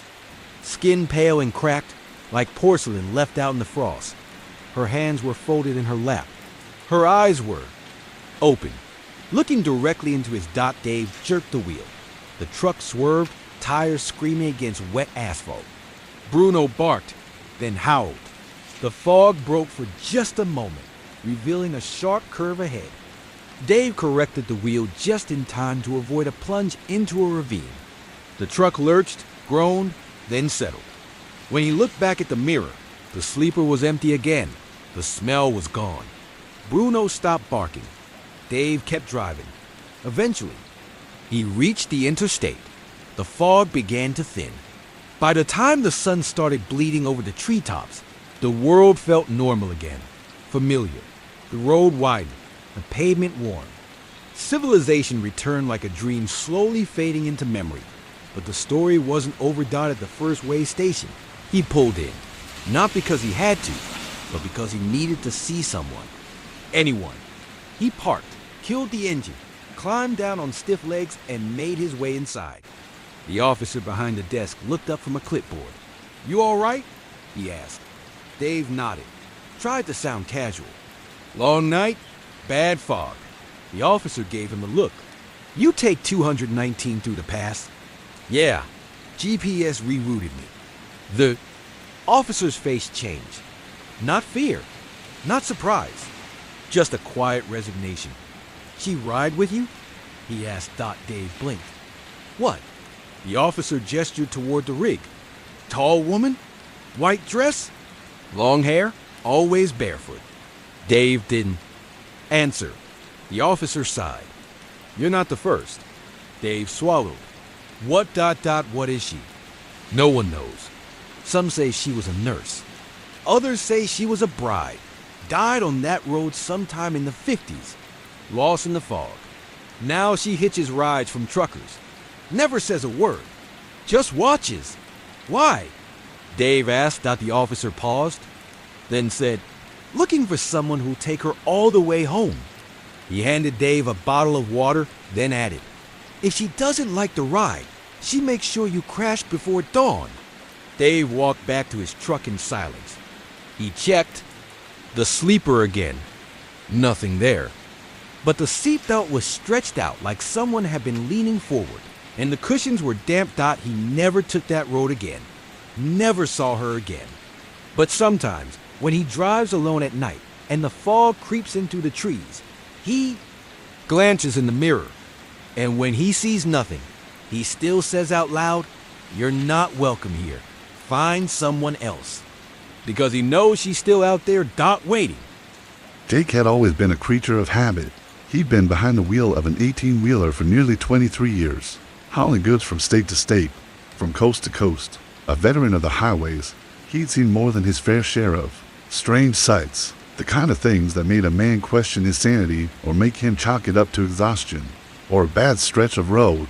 But what happened that night was something he'd never been able to shake off, a terror so real and primal that it left a scar on his soul. It was one of those nights where everything fell off. Jake had been driving for nearly 16 hours, hauling a load of frozen meat from Kansas City to Salt Lake City, a run he'd made 100 times. The road was long, dark, and desolate, cutting through stretches of desert that seemed endless. There were no major towns in sight, just long stretches of asphalt flanked by nothing but barren fields and the occasional weathered sign that seemed to whisper of some forgotten past. This part of the trip was always the hardest, the most mind-numbing. Jake was used to it by now, but even he couldn't deny the eerie silence that hung in the air when he drove through this stretch. The clock on his dashboard blinked 3:12 a.m. as he passed mile marker 112. He had just crossed into a remote stretch of highway where the nearest town was about 50 miles away. The vast emptiness of the landscape pressed in on him, amplifying the stillness of the night. His only company was the hum of the engine, the occasional hiss of the tires on the tarmac, and the soft static crackle of the CB radio. Jake had been driving at this hour for so long that the monotony had almost become comforting, a rhythm he could slip into without thinking. But then, he saw it dot at first. It was nothing more than a flicker in the corner of his eye, a dark shape, standing by the side of the road. It was just a figure, far off, on the shoulder. At first, Jake thought it was a man, maybe a hitchhiker. That was common in these parts. He'd seen people stranded on the side of the road before, trying to flag down passing trucks for help. But as he got closer, he realized something was wrong. The man wasn't waving or moving at all. He was just standing there, perfectly still, facing the highway. Jake felt a shiver run up his spine. The figure was standing far off to the side of the road, but something about the way it was positioned made it seem as though it had been waiting for him. It wasn't just standing idly by. It was staring directly at him. The headlights of his rig illuminated the figure in an eerie glow, and for a moment, Jake could make out details. A man, tall and thin, with ragged clothes, his hair wild and unkempt. His eyes were wide open, and there was something about his gaze that was unsettling and natural, almost as if he wasn't seeing the world around him at all. Jake's hand instinctively moved to the horn, but something made him hesitate. The air felt thick, heavy, like time had slowed down. A deep sense of unease washed over him, as if the figure wasn't simply standing there by accident. It felt deliberate, like it was waiting for him. The rational part of Jake's mind screamed at him to honk, to get the man's attention, to make sure he wasn't in trouble. But instead, he kept his foot on the gas, driving past without a word. He didn't look back. He couldn't. He didn't want to. There was something deeply unsettling about that man, something that gnawed at the pit of his stomach. The whole encounter lasted only a few seconds, but in Jake's mind, it felt like an eternity. As he drove further down the highway, his mind tried to rationalize the encounter. It was probably just a drifter, a man who had lost his way, maybe even someone out of his mind on something. The highway was long and isolated, and people sometimes went crazy out here. They walked along the roads, talking to themselves, muttering about things that didn't make sense. But Jake had seen his fair share of hitchhikers and vagrants, and this one felt different. The way he had been standing, The way he stared, without moving, it wasn't normal. Jake shook his head, trying to push the thought out of his mind. He needed to stay focused. It was a long drive, and the last thing he needed was to get lost in his head. But the feeling of unease lingered, gnawing at him, even as he drove past the miles with nothing but the road ahead and the endless desert on either side. But then something strange happened. About 10 miles later, just as Jake passed mile marker 122, he saw it again. The man. This time, Jake slammed on the brakes, his heart leaping into his throat. There, standing just off the side of the road, in the exact same spot, was the same figure. No, it couldn't be. It wasn't possible. Jake's foot hovered over the brake pedal, the truck's engine still humming, but his mind was racing. His eyes locked on the figure, and he felt a cold sweat break out on his brow. There was no way this could be happening. The road was empty. The nearest town was miles away. There was no way this person could have gotten here ahead of him. The figure hadn't moved an inch. It was standing in the same position, staring just as it had before. And this time, there was something even more disturbing about it. The man's eyes, wide open and fixed on Jake's truck, seemed even more intense, more focused. Jake's grip tightened around the steering wheel, his knuckles turning white. His heart raced, and his mind spun. What the hell was going on? How had this man gotten ahead of him so quickly? There was no explanation. Jake's hand hovered over the horn again, but he didn't honk. He couldn't bring himself to do it. Something in the pit of his stomach told him that honking would be a mistake.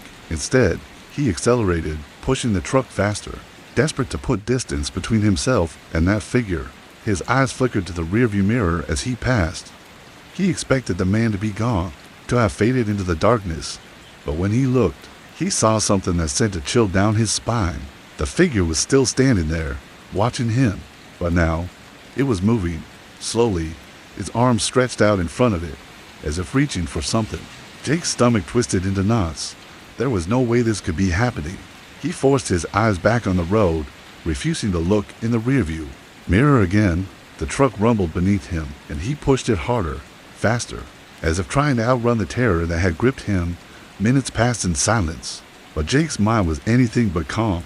His heart thudded in his chest, and he couldn't shake the feeling that something terrible was following him. He didn't know what it was, but he could feel it, creeping up behind him, in closer and closer with every mile. He tried to reach for the radio, to distract himself from the rising panic, but his fingers fumbled over the dial. The static on the radio crackled loudly, as if something was interfering with the signal. Then, through the hiss of white noise, a faint whisper emerged, so faint that Jake could barely make it out. At first, Jake, the voice sounded distant, almost like it was coming from far off, yet somehow, it felt right next to him. He jerked the dial, desperate to turn off the radio, but the voice only grew louder. Jake, you passed me twice. Jake froze, the blood draining from his face. He didn't know how, but somehow, the voice was calling his name. How could it know? He hadn't spoken to anyone since he left the last town. The voice grew more insistent. You passed me twice. You don't pass again. The chill in Jake's spine deepened. His foot slammed on the accelerator, and he pushed the truck faster, trying to outrun the voice, trying to outrun whatever nightmare was chasing him. The road ahead seemed to stretch on forever, but it felt like he was driving through a tunnel of darkness closing in on him. His eyes flickered to the side of the road again, and there, standing at mile marker 112, was the figure. This time, he didn't look away. The man was standing there, right in the middle of the highway. Maria had always prided herself on being a tough, independent woman. Being an over-the-road trucker wasn't easy for anyone, let alone a woman in her early 30s. But Maria was built for it. She had the kind of calm that only came from being on the road for hours on end, cutting through desolate highways and winding back roads, hauling everything from lumber to livestock. The freedom of the road, the isolation, it all suited her. Most of the time, anyway. That night, however, things felt different. Maria was driving through the Appalachian Mountains, the dense, towering trees stretching far beyond the headlights of her truck. She had driven this route before, many times, hauling timber from West Virginia to northern Ohio. The Elk River route was notorious for its winding curves and unpredictable weather. But Maria knew it well. She knew when to slow down for the sharp turns and when to speed up on the open stretches. Nothing about the road should have been a surprise to her. The clock on her dashboard read to 44 a.m. when she crossed into the stretch of road known for being particularly tricky. The locals called it Elk River's curse. But Maria had never paid much attention to the superstition. It was just a name, a story meant to scare newcomers. She'd heard whispers about it from other truckers, but she figured it was just folklore. Something passed down from generation to generation to add a bit of mystery to an otherwise boring stretch of highway. Still, she had to admit, there was something about this particular night that felt off. As she rounded a bend, a sudden chill filled the cab of her truck. The temperature dropped so sharply that her breath fogged up the windshield for a moment. Maria rubbed her arms, frowning. She reached for the heater, but it didn't seem to work. The air was cold, colder than it had any right to be, especially considering it was late spring. The road was still wet from a rainstorm earlier, but this felt different. It felt like something unnatural. Something not right. Then she felt it. Her dog, Brutus, who had been lying in the passenger seat, suddenly jumped up and started growling low in his throat. Maria's hand froze on the steering wheel. The growl wasn't the usual bark he gave when he saw a deer or a rabbit on the side of the road. No, this was something deeper, more guttural. Something that made her spine tingle with unease. Brutus, calm down, she muttered, but the dog ignored her. His fur was standing on end, and his ears were pinned flat against his head. His eyes were fixed on the window beside her, his growling escalating to a whine. Maria looked over to where he was staring. She saw nothing. The darkness outside was impenetrable, with only the narrow beam of her headlights slicing through it. The chill in the air grew more intense, and Maria began to feel a sense of dread creeping up her spine. She glanced at the rearview mirror, half expecting to see something moving behind her. But again, nothing. Just the endless, empty road. Her eyes darted back to the window. That was when she saw it. A shadow. Just for a second, barely perceptible. But there, a figure standing just off the side of the road, half hidden by the trees. At first, she thought it was a person, a hitchhiker. Maybe. But no one would be out here at this hour. Not in these conditions. Maria's heart raced, and she slammed her foot down on the accelerator. But the figure didn't move, and she couldn't help but stare at it as she sped by. Brutus started barking furiously, his claws scraping against the passenger seat. Maria's grip on the steering wheel tightened, but she didn't dare take her eyes off the road. She pushed the truck even faster, hoping to get past the figure without incident. But then, as she glanced in the rearview mirror, her blood turned to ice. The figure was no longer standing by the side of the road. It was walking slowly, steadily on the road behind her. The man, if it even was a man, was tall. Too tall. He was walking at a pace that seemed unnatural, too smooth, too deliberate. It didn't look like anyone Maria had ever seen before. His silhouette was wrong, misshapen, as though the shadows themselves had taken form. Brutus, stop it, she hissed, trying to calm the dog, but he only barked louder, growling in distress. Maria's hands were shaking, her heart pounding. In her chest, she had to get away from whatever that was, whatever she had just seen. The road ahead of her seemed endless. There was no place to turn off, no place to stop. She couldn't even pull over to the side of the road. It was as if the world itself had closed in around her. The eerie sensation that something was watching her, that something was right behind her, kept creeping up her spine. She glanced back once more. The figure was still there, closer now, just behind her. But it wasn't moving like a normal person anymore. It was too fluid, too unnatural. It seemed to float, gliding just above the asphalt. And now, Maria could see that it wasn't a man. It was something else entirely. The figure was tall and thin, its limbs twisted and elongated in ways that defied logic.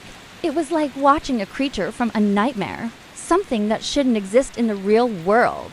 The shape of its head was all wrong, too large, too round, with no features, no eyes, no mouth, just a solid mass of shadow. God, no, Maria whispered under her breath. She wanted to scream, to slam on the brakes and escape, but something told her that if she did, she wouldn't survive what was behind her. The growling from Brutus grew louder, more frantic. Maria's knuckles were white as she gripped the steering wheel, pushing the truck harder, faster. The speedometer crept upward, the engine roaring as she urged the truck to go faster than it ever had before. But no matter how fast she drove, no matter how hard she pressed her foot to the accelerator, the figure stayed right behind her. It was getting closer, and the cold was suffocating, a biting frost that seemed to seep into her bones. No matter how hard she turned up the heat, then, just as she thought she could no longer take it, the truck began to sputter. The engine misfired, coughing as though it were about to give out. Maria's heart skipped a beat. She couldn't lose. Power now. Not with that thing behind her. She slapped the dashboard, praying for the engine to come back to life. And for a moment, it did. The truck roared back to life, and she pushed the gas pedal harder. The road ahead flashing by in a blur of headlights and darkened trees. But the eerie cold still lingered, and the shadows still followed. Maria felt like she was in a race for her. Life. Then, just as the truck hit the crest of the next hill, the cold hit its peak. The entire cab of the truck felt like it had been submerged in ice water. The windows fogged up instantly, and the air became thick. Like she was breathing in something other than air, like she was breathing in pure, suffocating fear. That's when she heard a child's voice, soft, almost gentle, coming from the back of the truck. "Help me." Maria froze. The voice was close, too close. Her breath caught in her throat. Her eyes snapped to the rearview mirror again, and there, just behind her, in the shadows of the truck bed, stood a figure, a child, small and pale, with wide, hollow eyes staring at her. But there was something wrong with it. Its body seemed to flicker, like it wasn't entirely real. "No," Maria gasped, her heart hammering. She slammed her foot down on the gas pedal one last time, pushing the truck into overdrive.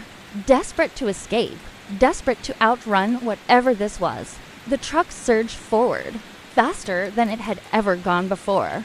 But the road ahead was still, dark and endless, and the cold still lingered, creeping deeper into her skin. Maria didn't stop until the sun finally began to rise, its light creeping over the horizon, dispelling the darkness. As the first rays of dawn touched the windshield, the chill in the air faded, and the shadow, the cold, and the child's voice all disappeared. But Maria knew she hadn't escaped it. She'd merely outrun it for now. "I've been on the road longer than I've been off it. 18 years in the cab of a truck, hauling everything from produce to fuel tanks across every kind of terrain this country has to offer. Snowstorms in Wyoming, black ice in Vermont, dust, devils in Texas. I've seen 'em all. You get used to the rhythm out here. The hum of the wheels, the white lines ticking past, the crackle of the CB. The isolation becomes a kind of second skin. You stop noticing the emptiness. But sometimes the road notices you back. It started 6 winters ago, on a stretch of I-80 just west of Lincoln, Nebraska. If you've ever driven it, you know it's long, flat, and about as lifeless as a place can be in the dead of January. Just miles and miles of Tulane, highway cutting through open fields of frostbitten corn, stubble, and windbreak trees that look more like skeletons than anything alive. I was running a solo shift, hauling steel coil for a contractor out of Chicago. The delivery wasn't urgent, but I liked making good time. Fewer stops meant less chance of snow creeping in and causing delays. That first night was quiet. Cold, -10, maybe more. The kind of cold that makes the metal of your rig groan like it's alive. I'd pulled out of Des Moines that afternoon and was planning to hit North Platte before catching some shut-eye. Around 2:47 a.m., give or take, I saw him. Now, I'm not. One to spook easily. I've seen some weird things, truck stop fights, a guy dressed like Elvis hitchhiking in Kansas, even a moose staring me down through the windshield up in Canada. But this was different. This man was just standing there, in the median, perfectly still. He wore what looked like a long coat, dark brown or black, hard to tell in the sodium yellow wash of the highway lights. No flashlight, no car, no movement, just a shape carved out of shadow. Unmoving in the divide between eastbound and westbound lanes, I remember slowing down instinctively, scanning for a stalled vehicle or someone broken down. Nothing, just him, and then he was gonna either eye passed. Him, or he stepped back, or maybe he was never really there. I shook it off. Long drives do that to you. Frickin' the light, fatigue, no big deal. But then it happened again, same stretch, same time. 3 nights later, and that's when the pattern began. Every run through that stretch, around the same time, give or take 10 minutes, I'd see him, always standing in the same spot, never flagging me down, never turning his head, just standing like he was waiting or watching. The 5th time, I tried to catch a better look, slowed to a crawl. Flipped my high beams on, but the lights didn't seem to touch him, like he absorbed them, swallowed them up. I only saw the outline of his coat flapping slightly in the wind. Still no face, no movement. I started talking about it on the CB, just casual, not wanting to sound like a nut. One guy, handled Tombstone, came back with a laugh, said he'd seen ghost hitchhikers in Tennessee once, and offered to swap stories over black coffee at the next Love's. But a week later, another driver chimed in. You mean the guy on 80 by mile marker 295? That chilled me more than the Nebraska wind. He described the same figure, same spot, same stillness, and he wasn't the only one. Over the next few months, more voices joined in.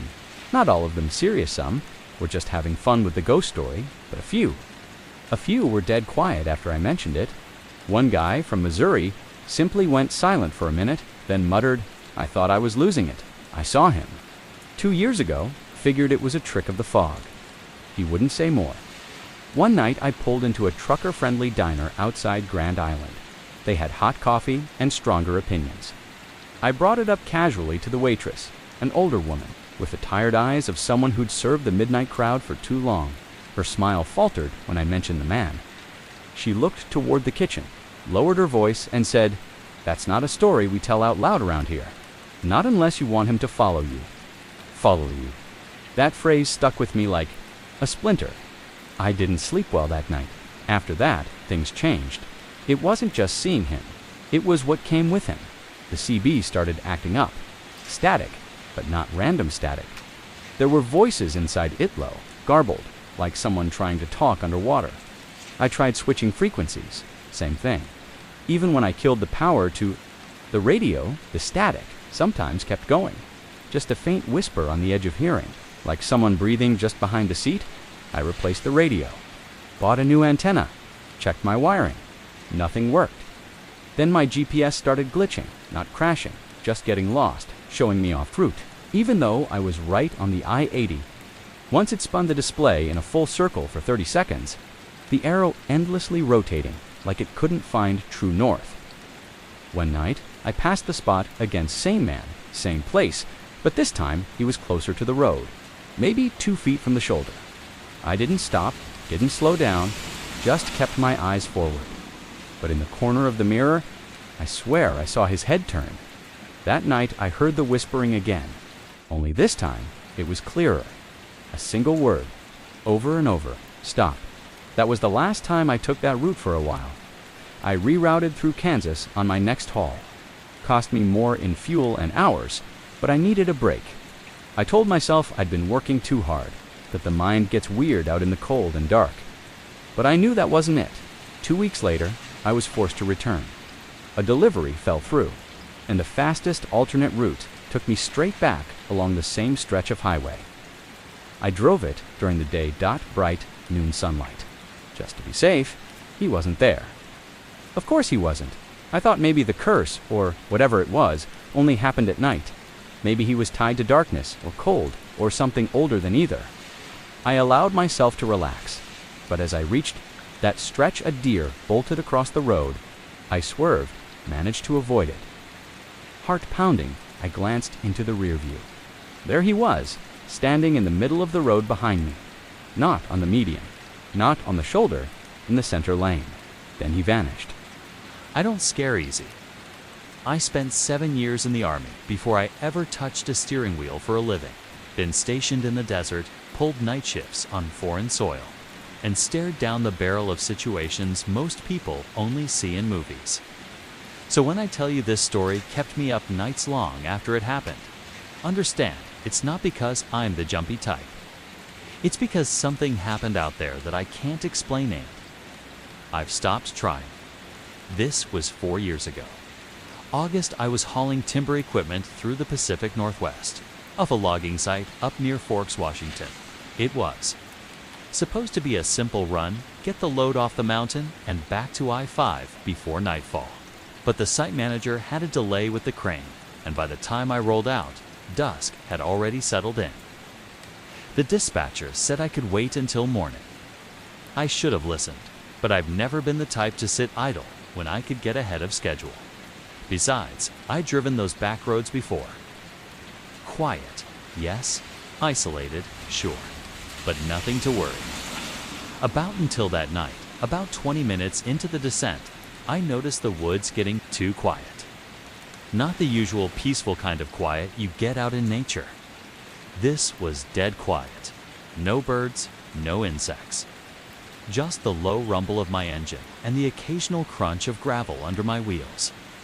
Even my CB was silent, not just no chatter, but that eerie kind of silence where even the static is gone. Like something was wrong with the air itself. Then I saw them at first. I thought they were headlights, maybe another truck trying to pass from a different logging route. But these lights didn't move like headlights. They weren't bouncing with the terrain, and they weren't the right color. Pale, bluish-white, cold, almost sterile.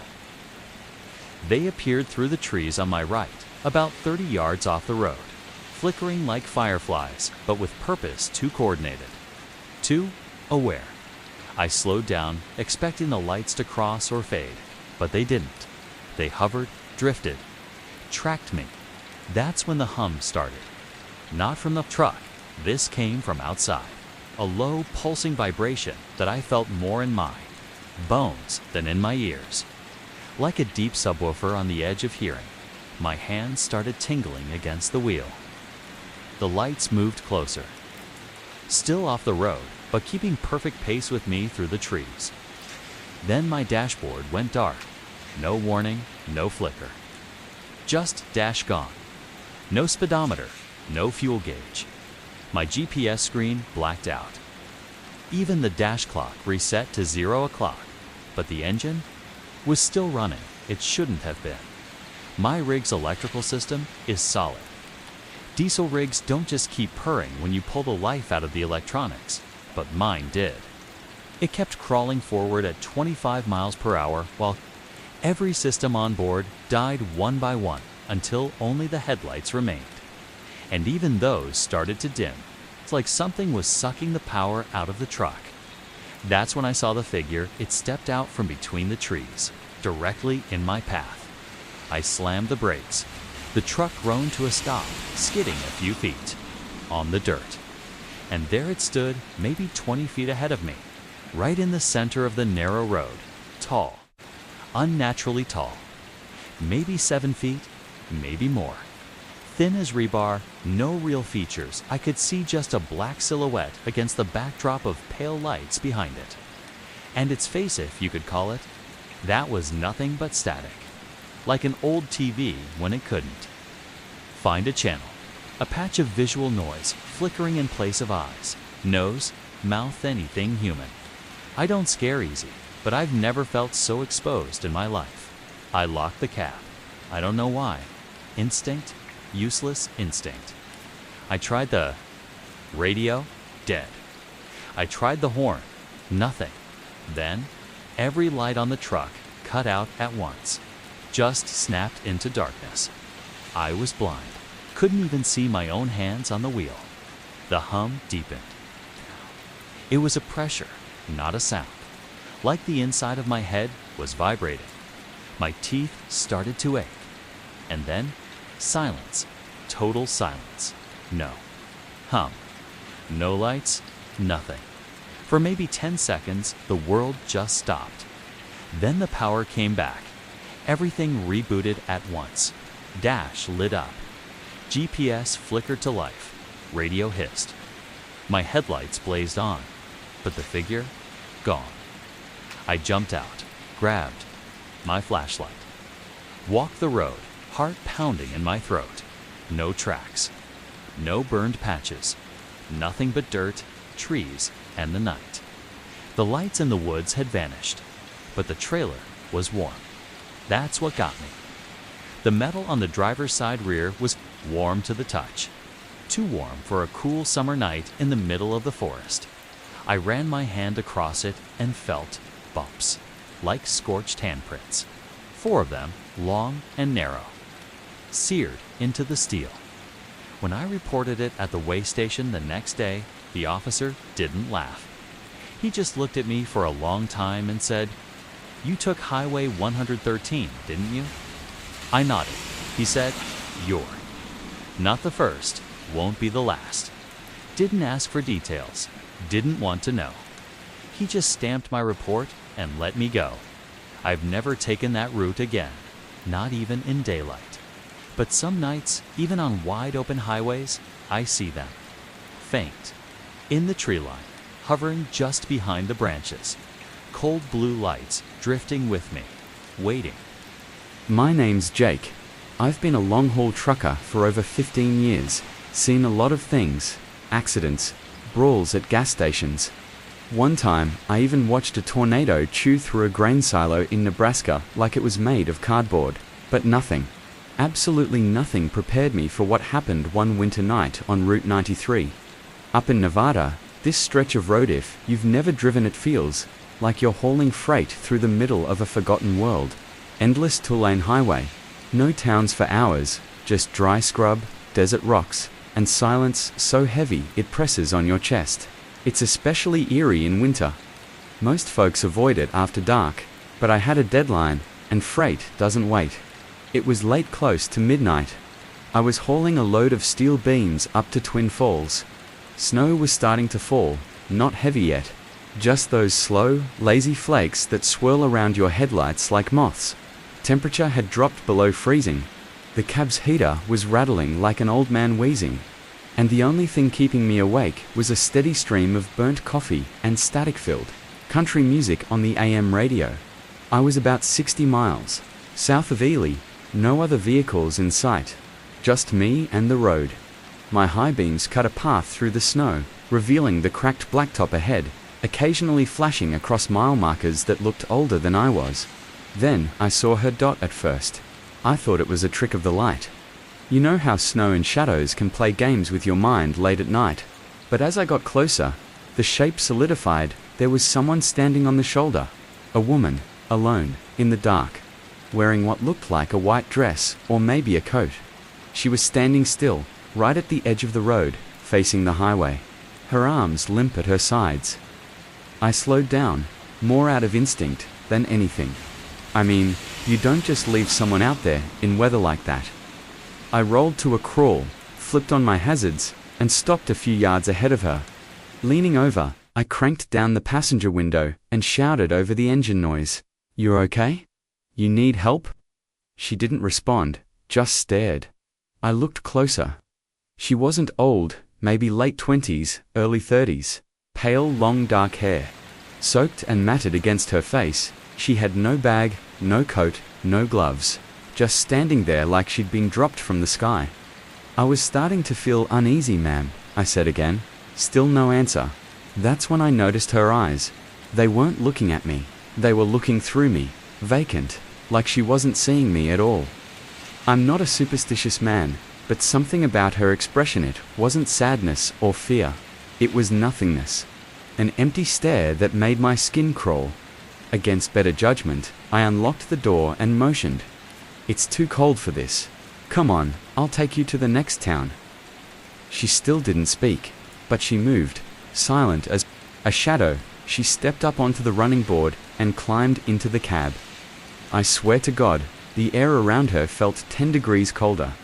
She sat down slowly, folding her hands in her lap, her dress or whatever it was clinging wet to her knees. Closed the door. Started driving. The silence was unbearable. I cleared my throat, tried to keep it light. So, what's your name? You from around here? Nothing. She stared straight ahead. No blink, no twitch, just silence. The only sound was the engine, and the hiss of the heater trying to do its job. We drove like that for maybe 15 minutes. I'd glance at her every so often, trying not to be obvious, but I couldn't help it. Something about her was wrong.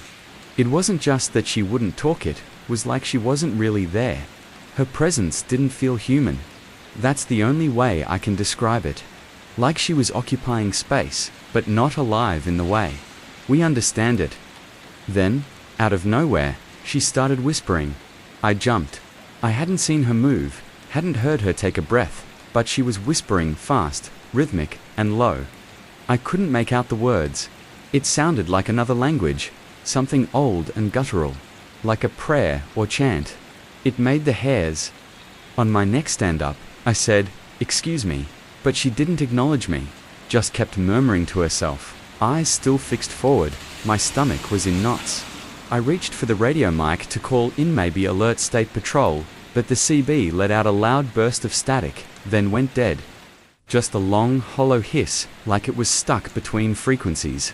I looked back at her again and, I swear, her lips weren't moving, but I could still hear the whispering. That was it. I slammed the brakes and pulled over hard. The truck hissed to a stop, tires skidding a little on the icy patch. I turned to her and said, "Look, I don't know what the hell's going on, but I can't drive like this. You need to." She was gone. The seat was empty, no sound, no door opening, no gust of wind, just gone. Like she had never been there. My mouth went dry. I sat there for what felt like an eternity, staring at the passenger seat, heart pounding. In my chest, I reached over tentatively and touched. The fabric it was wet, ice-cold, like someone had been sitting there just moments ago. I threw the truck into gear and got the hell out of there. My eyes stayed glued to the mirrors, expecting to see her standing in the road behind me, or worsen the sleeper cab window. But there was nothing. Just the night swallowing everything behind me. I hit the first gas station I could find, a tiny rundown stop near McGill, pulled in, practically shaking. The kid behind the counter looked up as I walked in, pale and rattled. "You okay, man?" he asked. I didn't answer right away. I needed to get this out. There was a woman, on the road, back near 93. Her up. She didn't say anything then, she started whispering, and she vanished. His face changed. All the blood drained out of it. "You picked her up," he said, almost in a whisper. "Yeah," he swallowed hard. "She's been out there for years." That made no sense. "What do you mean?" He gestured for me to follow him, walked me behind the counter, to a corkboard covered in faded newspaper clippings and Polaroids. He pointed to an old photo, yellowed worn, a young woman in a white dress, standing next to a car, smiling at the camera. "That's her," he said. "They say she was killed out there in a hit and run back in '89. Guy never stopped." Locals started seeing her after that, standing by the road, same spot. Sometimes, drivers say she climbs in their cab, never says a word, then vanishes. I didn't want to believe him, but my knees were weak, and I knew what I'd seen. Before I left, he said one more thing. "They say, if she talks to you, whispers, you should count yourself lucky if that's all she does." I didn't sleep that night. Hell, I didn't sleep properly for weeks. Every time I closed my eyes, I saw her face in the mirror. That hollow stare, that frozen, soaking hair dot. About a week later, I was cleaning out the cab, still trying to convince myself I'd imagined the whole thing. Maybe it was stress, maybe exhaustion, maybe a hallucination from too much caffeine and too little sleep. Then I opened the sleeper compartment. There, on the inside of the small fogged window, were two handprints. Small, delicate, facing inward. I Haven't driven Route 93 since, and I won't. Not ever. Some roads are just cursed. Some passengers aren't meant to be picked up.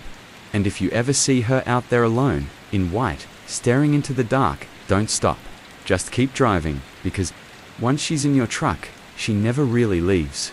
They say there are places on this earth where reality thins. Places so far removed from civilization that time bends and things slip through things that don't belong here.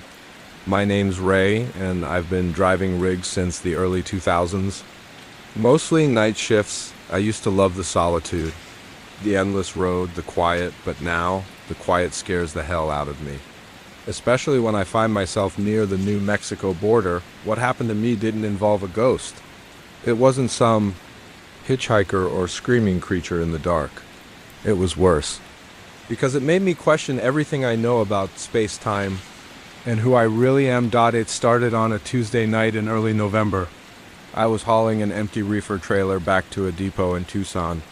It was a long return trip, 14 hours straight. Around 10 p.m., I decided to take the back route across southern Arizona to shave off some time. I'd driven it once before. Not many towns.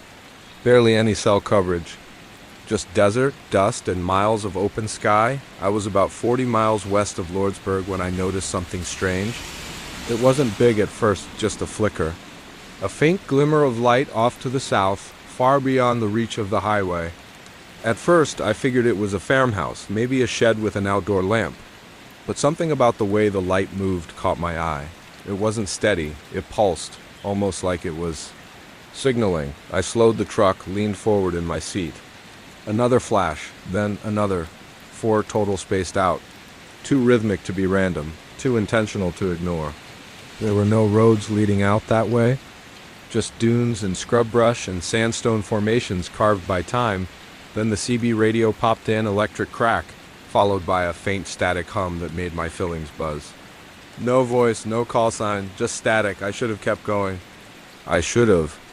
Just hit the gas and driven straight into Tucson without a second thought. But something compelled me.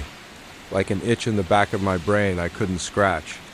Against all logic, I turned off the main road onto a gravel path barely wide enough for the rig. My GPS immediately lost signal. The screen froze, then rebooted itself. I ignored it. The path led me deeper into the desert. My high beams lit up the sand and rock like daylight, but every now and then, something would flicker past the edge of the light. Too fast to track, the air itself felt wrong, heavy, thick, like breathing soup. And then the lights appeared again closer now. Floating, shimmering orbs about the size of basketballs. Hovering maybe 10 feet off the ground, arranged in a perfect arc across a dry wash bed. They didn't flicker like fire or move like drones. They just existed, bright, silent, impossibly still. I stopped the truck, cut the engine. For a moment, the world fell into absolute silence. No wind, no insects, not even the ticking of a cooling engine block. I stared at the lights, and that's when I saw it. Another truck coming toward me from across the wash. Identical to mine, same model, same color, but more than that, same plates, same faded bumper sticker on the rear panel. And in the cab was me, I'm not exaggerating. I saw my own face behind that windshield, blank, unmoving, like a mirror. Version of myself watching me through my own eyes. My blood ran ice cold. I stumbled out of my cab, slamming the door behind me. The lights flickered, not bright or sharper, like they were focusing on me. I could feel something pressing against my skull, not a noise. A presence. Like someone was standing right behind me, whispering thoughts into my spine. Then the other truck vanished, not slowly, not with a puff of smoke, just gone. Like it was never there. I bolted back into my cab and hit the ignition. Nothing. Dead. Battery indicator flickered once, then black. My hands trembled as I reached for the radio again. And this time there was a voice. Faint, mechanical, my own voice. "You're not supposed to be here," it said. The whisper came again outside. This time, a voice like dry wind against sand. It spoke in no language I've ever heard, yet I understood. It wasn't words, it was intent, a feeling drilled into my thoughts. A warning, I looked out the window. The lights were gone.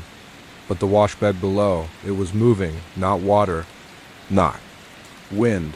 The ground itself shimmered like heat rising off asphalt, even though the air was freezing. And then they stepped out. I don't know what they were. They weren't human, that much I know. Tall, thin, shapes 7, maybe 8 feet so black they stood out even in the dark, as if light refused to touch them. Their limbs were too, long joints bent the wrong way. Their heads tilted, tracking me like predators. I shut my eyes, begged it all to stop.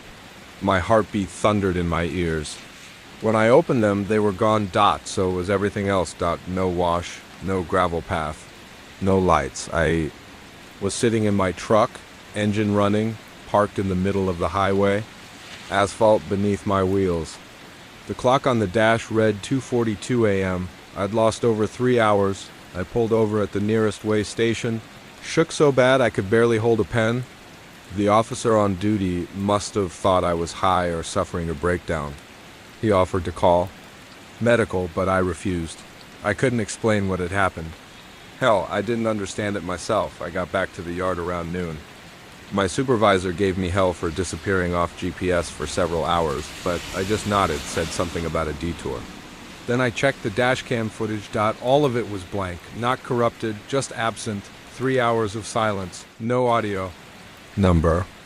Video. Just a frozen frame of highway and the time stamp blinking 11:12 p.m. Nothing else. A few days later, I went to a diner in El Paso, a spot where a lot of truckers pass through. Old guy sitting next to me noticed my hands shaking as I stirred my coffee. Asked if I was okay. I told him vaguely what had happened, left out the more insane parts. He didn't laugh. He just nodded and said, "You went past the veil, son. There's places in that desert where the world's thin, where time loops and mirrors don't work right. You're lucky you came back. Some don't." I've avoided night routes ever since. Stopped driving through Arizona altogether. And every now and then, on especially quiet nights, I'll dream of that gravel path again. The shimmering lights. The other me. But the worst part, sometimes, when I pass by a mirror in low light, I see my reflection lag just a half second behind. You drive long enough, and the road starts whispering things you can't ignore. The blacktop teaches you things about silence, about distance, about how the world changes once the sun goes down. It strips away whatever armor you wear in daylight. That's when the weird things crawl out of the cracks. Things you'd never believe unless you saw them yourself. I have seen things, heard things, but there's one night I can never talk about without feeling like I'm breathing through a memory soaked in ice. I tell you this not because I want to. I tell it because I need someone else to know it happened. That I wasn't crazy. That something was out there. It was the winter of '98, and I was hauling a rush delivery out of Reno heading east. I've driven Route 6 more times than I can count. Most folks don't even know it exists, and that's probably for the best. Longest stretch of desolate highway you can find in the country. That time of year, it's colder than the inside of a morgue drawer at night, and twice as lonely. I was moving specialized medical gear to a clinic out in Utah. No backup driver, just me, a thermos of coffee, and the kind of playlist you build up over 15 years behind the wheel. I left late in the afternoon, hoping to hit Ely by midnight. The first 2 hours were nothing but open sky and the kind of silence you don't appreciate until you're out in it. No cars, no lights, just the hum of tires on asphalt and that low rumble of the engine keeping me grounded. It was around 9 p.m. when I picked up something strange on the CB. I wasn't even using it. It had been silent all day, but suddenly it hissed to life, like someone pressed the talk button on the other. At first it was just static, like wind dragging across gravel. Then a voice broke through, quiet, muffled. A woman's voice, crying, not loud, not panicked. Just this soft, steady sobbing. I thought maybe someone's channel got crossed, or some trucker's kid was messing around. But the longer I listened, the more wrong it felt. The sound wasn't coming through like a normal signal. There was this delay, like it was echoing from a place it shouldn't be. It sounded close.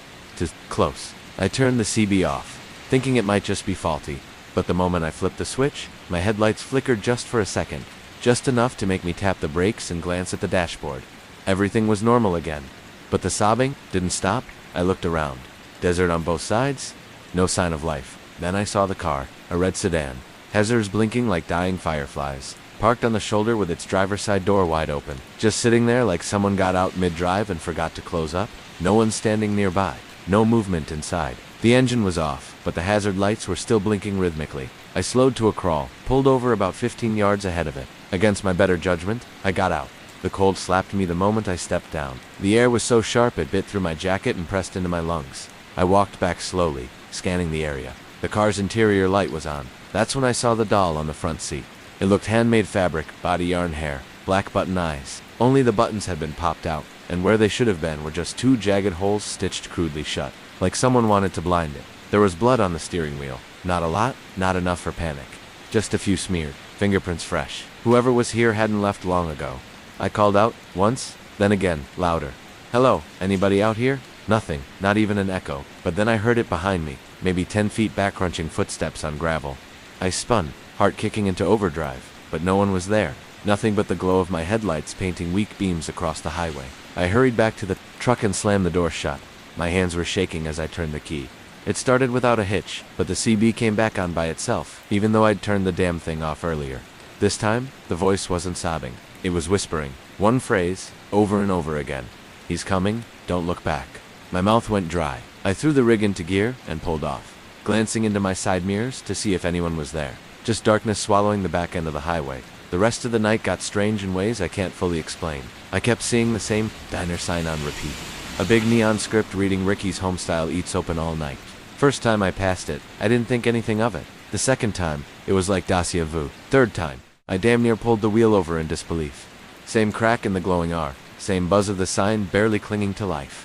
That's impossible. On Route 6 there aren't multiple diners out there, just gas stations and roadkill. I stopped using the CB. Even the music didn't help. I kept glancing at my mirrors every few minutes like something was chasing me. Once or twice, I thought I saw something by the road's edge, just shapes, not people. They were too tall, long, like shadows that never ended.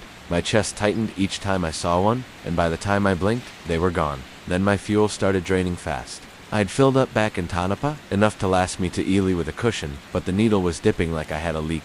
Except I didn't smell fuel. No puddles, nothing wrong on the dash. By 11:30 I was running below a quarter tank, and that's when I saw the rest stop. It looked like salvation. Old building, small lot, dim lights buzzing overhead, a vending machine humming weakly near the entrance. I pulled in, parked under the sole working light, and shut the engine off. The warmth from the cab evaporated the moment I opened the door. Inside, the place felt like a time capsule. There were calendars on the wall dated 1971, magazines stacked beside the booths with Nixon on the cover. The jukebox was playing without being touched, some warped, slow rendition of "Dream a Little Dream of Me," the kind of version that sounded like it was underwater. I didn't see anyone right away, so I stepped toward the counter. That's when she came out, a woman in a pink waitress uniform, pale as snow, with eyes that never quite looked at you directly. She walked slowly, like every step was calculated. When she finally did speak, her voice was thin, like paper tearing. "Shouldn't have stopped," she said. I asked her if everything was okay, if anyone had reported a broken-down car further up the road. She ignored that, just stared past me and said, "Did you see the girl yet?" My stomach dropped. "What girl?" She didn't answer. Instead, she turned around and walked into the back kitchen. I followed, calling after her, but the room was empty. Nothing but cobwebs, rusted metal, and an old meat freezer humming despite being unplugged. I backed out slowly. My breath was fogging up the windows. One of them, just above the booth, had something written in the condensation. "Don't stop again." I didn't remember it being there when I walked in, and the fog was on the outside. I bolted, but when I stepped outside, everything was gone. No building, no parking lot, no lights, just desert. I was standing on sand and gravel where the rest stop had been seconds earlier. My truck was still there, but the building vanished. No tire tracks, no foundation. I climbed back into the cab and locked the doors. I didn't move for 10 minutes. Just sat there watching the horizon for any kind of light, any kind of sign that I was still on Earth. Then the engine died. No sputter, no warning, just silence. Everything cut off, lights, heater, dashboard. I tried the ignition. Nothing. That's when I noticed the cold again. It wasn't just cold, it was wrong. The windows frosted over from the inside. My breath came out in plumes that hung in the air too long, like fog that didn't want to leave. Then she was there, standing in the road. A little girl, no more than 8, in a white dress, soaked at the bottom with something dark. Her hair covered her face. She didn't move. She didn't even blink, just stood there like she'd been waiting. I tried to start the truck again, tried and failed. Then she looked up, and I remembered it hit me like a freight train I didn't see coming. Years ago, back when I was a rookie, I'd taken a late route through the Appalachians. Heavy rain, narrow road. I was distracted arguing with dispatch over the radio. I never saw her step out. Never even touched the brakes. The report said she died instantly. They ruled it an accident. I didn't go to jail. but I never forgot her face. Until that moment, I'd buried it, convinced myself it wasn't real, that it wasn't my fault. She smiled. One of those sad, broken smiles, like she knew I remembered.